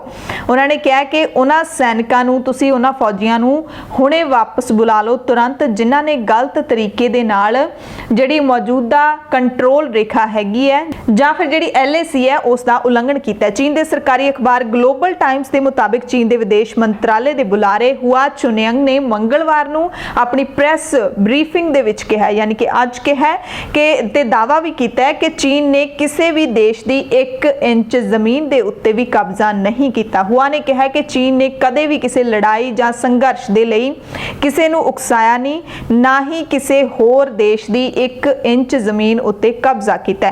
ਚੀਨੀ ਫੌਜੀਆਂ ਨੇ ਕਦੇ ਵੀ ਲਾਈਨ ਨੂੰ ਪਾਰ ਨਹੀਂ ਕੀਤਾ। ਸ਼ਾਇਦ ਇਸ ਨੂੰ ਲੈ ਕੇ ਸੰਵਾਦ ਦਾ ਕੋਈ ਮਸਲਾ ਹੈ। ਇਸ ਤੋਂ ਪਹਿਲਾਂ ਭਾਰਤ ਸਥਿਤ ਚੀਨੀ ਦੂਤਾਵਾਸ ਨੇ ਵੀ ਕਿਹਾ ਸੀ ਕਿ ਭਾਰਤੀ ਫੌਜੀਆਂ ਨੇ ਅਸਲ ਜਿਹੜੀ ਕੰਟਰੋਲ ਰੇਖਾ ਹੈਗੀ ਹੈ ਉਸ ਦੀਆਂ ਵੱਖ-ਵੱਖ ਥਾਵਾਂ ਤੇ ਗੈਰ ਕਾਨੂੰਨੀ ਤਰੀਕੇ ਦੇ ਨਾਲ ਸਰਹੱਦ ਪਾਰ ਕੀਤੀ ਹੈ। ਟਵੀਟ ਕਰਕੇ ਇਸ ਦੀ ਜਾਣਕਾਰੀ ਦਿੱਤੀ ਸੀ। ਦੂਤਾਵਾਸ ਨੇ ਕਿਹਾ ਸੀ ਕਿ ਚੀਨ ਨੇ ਰਸਮੀ ਤਰੀਕੇ ਨਾਲ ਭਾਰਤ ਨੂੰ ਆਪਣੇ ਜਿਹੜੇ ਸਰਹੱਦ ਦੇ ਉੱਤੇ ਤੈਨਾਤ ਫੌਜੀ ਨੇ ਉਹਨਾਂ ਨੂੰ ਪਿੱਛੇ ਹਟਣ ਦੇ ਲਈ ਬੇਨਤੀ ਕੀਤੀ ਹੈ। ਇਸ ਦੇ ਨਾਲ ਹੀ ਚੀਨੀ ਵਿਦੇਸ਼ ਮੰਤਰੀ ਵਾਂਗ ਯੀ ਨੇ ਵੀ ਆਪਣਾ ਬਿਆਨ ਦਿੱਤਾ ਹੈ। ਵਾਂਗ ਯੀ ਨੇ ਕਿਹਾ ਕਿ ਭਾਰਤ ਚੀਨ ਸਰਹੱਦ ਦੀ ਹੱਦ ਹੈ ਜਿਹੜੀ ਉਹ ਨਿਸ਼ਚਿਤ ਹੀ ਨਹੀਂ ਹੈਗੀ। ਇੱਕ ਵੱਡਾ ਬਿਆਨ ਹੈ, ਇੱਕ ਵੱਡਾ ਖੁਲਾਸਾ ਕਹਿ ਸਕਦੇ ਹਾਂ ਕਿ ਭਾਰਤ ਚੀਨ ਦੀ ਸਰਹੱਦ ਹੀ ਤੈਅ ਨਹੀਂ ਹੈਗੀ, ਜਿਹਦੇ ਕਰਕੇ ਸਮੱਸਿਆ ਹਮੇਸ਼ਾ ਬਣੀ ਰਹੂਗੀ। ਨਿਸ਼ਚਿਤ ਹੈ ਕਿ ਇਸ ਦੇ ਨਾਲ ਸਮੱਸਿਆਵਾਂ ਹਮੇਸ਼ਾ ਖੜੀਆਂ ਹੁੰਦੀਆਂ ਰਹਿਣਗੀਆਂ। ਉਹਨਾਂ ਕਿਹਾ ਕਿ ਦੋਵੇਂ ਦੇਸ਼ਾਂ ਦੇ ਨੂੰ ਮਤਭੇਦ ਨੂੰ ਸੰਘਰਸ਼ ਵਿੱਚ ਬਦਲਣ ਤੋਂ ਰੋਕਣ ਦੇ ਲਈ ਕੀਤੇ ਗਏ ਸਮਝੌਤਾ लागू करना चाहिए। वांग ने भी कहा कि चीन भारत नाल सारे मुद्दों नूं गलबात राही हल करने के लिए तैयार है। कल भारत ने भी यही कहा सी कि असीं शांतमई तरीके दे नाल हर मसले नूं सुलझाउणा चाहुंदे हां। भारत अते जापान दे नाल चीन दे संबंधां नाल जुड़े सवाल ते मंत्री ने पूर्वी लद्दाख दे विच चीनी फौज वालों कीती ताज़ा कार्रवाई दा कोई सीधा जिक्र नहीं कीता। कहा कि चीन भारत संबंध ने हाल ही विच सारे पासियों ध्यान अपने वल खिच्चिया है दुनिया भर दे विच। सो इस पूरे मसले दे विच सही कौन है, गलत कौन है, इस बारे कुछ नहीं कहा जा सकता, क्योंकि सरहद ते ना असीं जा सकते हैं ना तुसीं जा सकते हो। सरकारां ही इस बारे सानूं जानकारी दे रही ने। भारत सरकार कह रही है कि चीनियां ने घुसपैठ की। चीनी कह रहे हैं कि अपनियां इहो जिहियां हरकतां भारत बंद कर दे, उकसाउण वालियां ते अपने फौजियां नूं वापस बुलाए। सो सच की है इस नूं शायद असीं नहीं जाण सकते। अगली खबर भी चीन तो है। चीन दे हांगकांग दे विच विवादित मास टेस्टिंग दी शुरुआत है जिहड़ी ओह हो चुकी है। चीनी सरकार दे समर्थन वाली एक नवी योजना के तहत हांगकांग दे विच कोरोना वायरस की मास टेस्टिंग शुरू हो चुकी है। हालांकि ਕਈ ਲੋਕਤੰਤਰ ਸਮਰਥਕ ਲੀਡਰਾਂ ਨੂੰ ਡਰ ਹੈ ਕਿ ਚੀਨ ਇਹਦੇ ਜ਼ਰੀਏ ਲੋਕਾਂ ਦੇ DNA ਇਕੱਠੇ ਕਰ ਰਿਹਾ ਹੈ ਤੇ ਉਹਨਾਂ ਨੇ ਇਸ ਟੈਸਟਿੰਗ ਦਾ ਬਾਈਕਾਟ ਕੀਤਾ ਹੈ। ਸ਼ਨੀਵਾਰ ਨੂੰ ਇਸ ਟੈਸਟ ਦੇ ਰਜਿਸਟ੍ਰੇਸ਼ਨ ਦੀ ਸ਼ੁਰੂਆਤ ਹੋਈ ਸੀ। ਉਸ ਤੋਂ ਬਾਅਦ ਹੁਣ ਤੱਕ 5 ਲੱਖ ਤੋਂ ਵੱਧ ਹਾਂਗਕਾਂਗ ਦੇ ਲੋਕ ਨੇ ਜਿਹੜੇ ਇਸ ਮੁਫਤ ਟੈਸਟ ਦੇ ਲਈ ਰਜਿਸਟ੍ਰੇਸ਼ਨ ਆਪਣੀ ਕਰਵਾ ਚੁੱਕੇ ਨੇ, ਜਦਕਿ ਹਾਂਗਕਾਂਗ ਦੇ ਵਿੱਚ 75 ਲੱਖ ਆਬਾਦੀ ਹੈ, ਯਾਨੀ ਕਿ 70 ਲੱਖ ਲੋਕ ਹਾਲੇ ਰਹਿੰਦੇ ਨੇ। 5 ਲੱਖ ਲੋਕ ਮੁਫਤ ਟੈਸਟਿੰਗ ਕਰਵਾ ਚੁੱਕੇ ਨੇ। ਸਿਹਤ ਕਰਮੀਆਂ ਦੀ ਯੂਨੀਅਨ ਨੇ ਵੀ ਇਸ ਦੀ ਆਲੋਚਨਾ ਕੀਤੀ ਹੈ, ਕਿਹਾ ਕਿ ਕਿਸੇ ਚੀਜ਼ ਨੂੰ ਲਕਸ਼ ਬਣਾ ਕੇ ਕੀਤੇ ਗਏ ਟੈਸਟ ਹੀ ਚੰਗੇ ਨਤੀਜੇ ਦੇ ਸਕਦੇ ਨੇ। ਪਰ ਜੇ ਪ੍ਰਸ਼ਾਸਨ ਦੀ ਗੱਲ ਕਰ ਲਈਏ ਤਾਂ ਉਹਨਾਂ ਨੇ ਇਹ ਸਾਰੇ ਵਿਰੋਧ ਕਰਨ ਵਾਲਿਆਂ ਦੇ ਇਲਜ਼ਾਮਾਂ ਨੂੰ ਖਾਰਜ ਕੀਤਾ ਹੈ, ਕਿਹਾ ਕਿ ਇਹ ਝੂਠੇ ਇਲਜ਼ਾਮ ਨੇ। ਉਮੀਦ ਹੈ ਕਿ ਯੂਨੀਵਰਸਲ ਟੈਸਟਿੰਗ ਦੀਆਂ ਕੋਸ਼ਿਸ਼ਾਂ ਦੇ ਨਾਲ ਅਸੀਂ ਕੋਰੋਨਾ ਵਾਇਰਸ ਦੀ ਲਾਗ ਨੂੰ ਫੈਲਣ ਤੋਂ ਰੋਕ ਲਵਾਂਗੇ, ਇਹ ਦਾਅਵਾ ਕਰ ਰਹੇ ਨੇ। ਹੁਣ WHO ਦੀ ਗੱਲ ਕਰ ਲਈਏ। WHO ਆਪਣੇ ਬਿਆਨ ਜਾਰੀ ਕਰਦਾ ਰਹਿੰਦਾ, ਲਗਾਤਾਰ ਕਿਹਾ ਕਿ ਕੋਰੋਨਾ ਮਹਾਮਾਰੀ ਦੌਰਾਨ ਜਲਦਬਾਜ਼ੀ ਦੇ ਵਿੱਚ ਜਿਹੜੇ ਮੁਲਕ ਖੁੱਲ੍ਹ ਦੇ ਰਹੇ ਨੇ ਉਹ ਸਾਨੂੰ ਤਬਾਹੀ ਵੱਲ ਲੈ ਜਾਣਗੇ। WHO ਨੇ ਕਿਹਾ ਕਿ ਕੋਰੋਨਾ ਵਾਇਰਸ ਦੀ ਵੈਕਸੀਨ ਨੂੰ ਮਨਜ਼ੂਰੀ ਦੇਣ ਦੀ ਪ੍ਰਕਿਰਿਆ ਨੂੰ ਵੀ ਗੰਭੀਰਤਾ ਦੇ ਨਾਲ ਲੈਣ ਦੀ ਜ਼ਰੂਰਤ ਹੈਗੀ ਹੈ। ਸੰਯੁਕਤ ਰਾਸ਼ਟਰ ਦੇ ਸਿਹਤ ਸੰਸਥਾ ਦੀ ਮੁੱਖ ਵਿਗਿਆਨਕ ਸੌਮਿਆ ਸਵਾਮੀਨਾਥਨ ਨੇ ਪੱਤਰਕਾਰਾਂ ਨੂੰ ਕਿਹਾ ਕਿ ਸਾਰੇ ਦੇਸ਼ ਟ੍ਰਾਇਲ ਪੂਰਾ ਕੀਤੇ ਬਿਨਾਂ ਦਵਾਈਆਂ ਨੂੰ ਮਨਜ਼ੂਰੀ ਦੇਣ ਦਾ ਅਧਿਕਾਰ ਰੱਖਦੇ ਨੇ, ਪਰ ਇਹ ਕੋਈ ਹਲਕੇ ਵਿੱਚ ਲਿਆ ਜਾਣ ਵਾਲਾ ਕੰਮ ਨਹੀਂ ਹੈ। WHO ਨੇ ਕਿਹਾ ਕਿ ਇਸ ਵਕਤ ਪੂਰੀ ਦੁਨੀਆ ਦੇ ਵਿੱਚ 33 ਵੈਕਸੀਨਸ ਦੇ ਉੱਤੇ ਕਲੀਨਿਕਲ ਟ੍ਰਾਇਲ ਚੱਲ ਰਿਹਾ ਹੈ, ਜਦਕਿ 143 ਟੀਕੇ ਹਾਲੇ ਪ੍ਰੀ ਕਲੀਨਿਕਲ ਇਵੈਲੂਏਸ਼ਨ ਦੇ ਪੜਾਅ ਦੇ ਵਿੱਚ ਨੇ। ਤੇ WHO ਨੇ ਪੂਰੀ ਦੁਨੀਆ ਨੂੰ ਚੇਤਾਵਨੀ ਦਿੱਤੀ ਹੈ ਕਿ ਬਿਨਾਂ ਇੰਤਜ਼ਾਮਾਂ ਤੋਂ ਤੁਸੀਂ ਜਿਹੜਾ ਲੋਕਡਾਊਨ ਹਟਾਉਣ ਦੀ ਭੁੱਲ ਕਰ ਰਹੇ ਹੋ, ਇਹ ਸਾਡੇ ਸਾਰਿਆਂ ਦੇ ਲਈ ਇੱਕ ਵੱਡਾ ਖਤਰਾ ਹੈ। ਕਿਹਾ ਕਿ ਜਿਨ੍ਹਾਂ ਦੇਸ਼ਾਂ ਵਿੱਚ ਹਾਲੇ ਵੀ ਚੰਗੀ ਖਾਸੀ ਗਿਣਤੀ ਦੇ ਵਿੱਚ ਨਵੇਂ ਮਾਮਲੇ ਆ ਰਹੇ ਨੇ, ਜੇ ਉਹ ਲੋਕਾਂ ਨੂੰ ਜਮ੍ਹਾਂ ਹੋਣ ਦੀ ਇਜਾਜ਼ਤ ਦੇ ਰਹੇ ਨੇ ਤਾਂ ਇਹ ਤਬਾਹੀ ਨੂੰ ਸੱਦਾ ਦੇਣ ਵਾਲਾ ਕੰਮ ਹੋਊਗਾ। ਹੁਣ ਗੱਲ ਕੈਨੇਡਾ ਦੀ ਕਰ ਲੈਂਦੇ ਆ। ਕੈਨੇਡਾ ਦੇ ਵਿੱਚ ਪ੍ਰਧਾਨ ਮੰਤਰੀ ਜਸਟਿਨ ਟਰੂਡੋ ਨੇ ਆਪਣੇ ਨਾਗਰਿਕਾਂ ਨੂੰ ਜਾਣਕਾਰੀ ਦਿੱਤੀ ਹੈ ਕਿ ਅਸੀਂ 2 ਦਵਾਈਆਂ ਦੀਆਂ ਕੰਪਨੀਆਂ ਦੇ ਨਾਲ ਸਮਝੌਤਾ ਕੀਤਾ ਹੈ ਕੋਰੋਨਾ ਦੀ ਵੈਕਸੀਨ ਦੇ ਉੱਤੇ ਜਿਹੜੀਆਂ ਕੰਮ ਕਰ ਰਹੀਆਂ ਨੇ। ਉਹਨਾਂ ਦੱਸਿਆ ਕਿ ਇੱਕ ਨੋਵਾਮੈਕਸ ਤੇ ਦੂਸਰਾ ਜੌਨਸਨ ਕੰਪਨੀ ਦੇ ਨਾਲ ਅਸੀਂ ਸਮਝੌਤਾ ਕੀਤਾ ਹੈ। 88 ਮਿਲੀਅਨ ਖੁਰਾਕਾਂ ਲੈਣ ਦਾ ਜਿਹੜਾ ਮੈਮੋਰੈਂਡਮ ਹੈ ਉਹ ਸਾਈਨ ਹੋ ਚੁੱਕਿਆ ਕਿ ਜਦੋਂ ਇਹ ਕੰਪਨੀਆਂ ਵੈਕਸੀਨ ਬਣਾਉਣ ਦੇ ਵਿੱਚ ਕਾਮਯਾਬ ਹੋ ਜਾਣਗੀਆਂ ਤਾਂ ਕੈਨੇਡਾ 88 ਮਿਲੀਅਨ ਖੁਰਾਕਾਂ ਲਏਗਾ ਆਪਣੇ ਕੈਨੇਡੀਅਨ ਨਾਗਰਿਕਾਂ ਦੇ ਵਾਸਤੇ। ਹਾਲਾਂਕਿ ਜਦੋਂ ਉਹਨਾਂ ਨੂੰ ਇਹ ਵੈਕਸੀਨ ਮਿਲ ਜਾਏਗੀ, ਭਾਵੇਂ ਉਹ ਦੋਵੇਂ ਕੰਪਨੀਆਂ ਨੇ ਉਹਨਾਂ ਤੇ ਮੋਹਰ ਲਾ ਦਿੱਤੀ ਹੋਏਗੀ ਕਿ ਇਹ ਵੈਕਸੀਨ ਹੈ ਜਿਹੜੀ ਬਿਲਕੁਲ ਸਫਲ ਹੈ, ਫਿਰ ਵੀ ਇਸ ਵੈਕਸੀਨ ਨੂੰ ਹੈਲਥ ਕੈਨੇਡਾ ਰੈਗੂਲੇਟਰੀ ਦੇ ਕੋਲ ਭੇਜਿਆ ਜਾਵੇਗਾ ਮਨਜ਼ੂਰੀ ਦੇ ਲਈ। ਉਸ ਤੋਂ ਬਾਅਦ ਹੀ ਨਾਗਰਿਕਾਂ ਨੂੰ ਦਿੱਤਾ ਜਾਏਗਾ। ਟਰੂਡੋ ਨੇ ਕਿਹਾ ਕਿ ਦੋਵੇਂ ਕੰਪਨੀਆਂ ਹਾਲੇ ਭਾਵੇਂ ਟੀਕੇ ਤੇ ਕੰਮ ਕਰ ਰਹੀਆਂ ਨੇ, ਪਰ ਸਾਡੀ ਸਰਕਾਰ ਨੇ ਪਹਿਲਾਂ ਹੀ ਸਮਝੌਤਾ ਕਰ ਲਿਆ ਹੈ। ਕੋਈ ਫਰਕ ਨਹੀਂ ਪੈਂਦਾ ਕਿ ਸਾਡੇ ਨਾਗਰਿਕ ਕਿੱਥੇ ਨੇ, ਕੀ ਕਰ ਰਹੇ ਨੇ, ਪਰ ਅਸੀਂ ਤੁਹਾਡੇ ਲਈ ਟੀਕੇ ਦਾ ਪ੍ਰਬੰਧ ਕਰ ਰਹੇ ਹਾਂ। ਇਹ ਵੀ ਕਿਹਾ ਕਿ ਸਕੂਲ ਵੀ ਸ਼ੁਰੂ ਹੋਣ ਵਾਲੇ ਨੇ, ਬੱਚਿਆਂ ਤੇ ਅਧਿਆਪਕਾਂ ਦੀ ਸੁਰੱਖਿਆ ਬਹੁਤ ਜ਼ਰੂਰੀ ਹੈ, ਇਸ ਕਰਕੇ ਇੰਨੀ ਵੱਡੀ ਗਿਣਤੀ ਦੇ ਵਿੱਚ ਡੋਜ਼ਸ ਨੇ ਜਿਹੜੀਆਂ ਉਹ ਸਾਨੂੰ ਚਾਹੀਦੀਆਂ ਨੇ।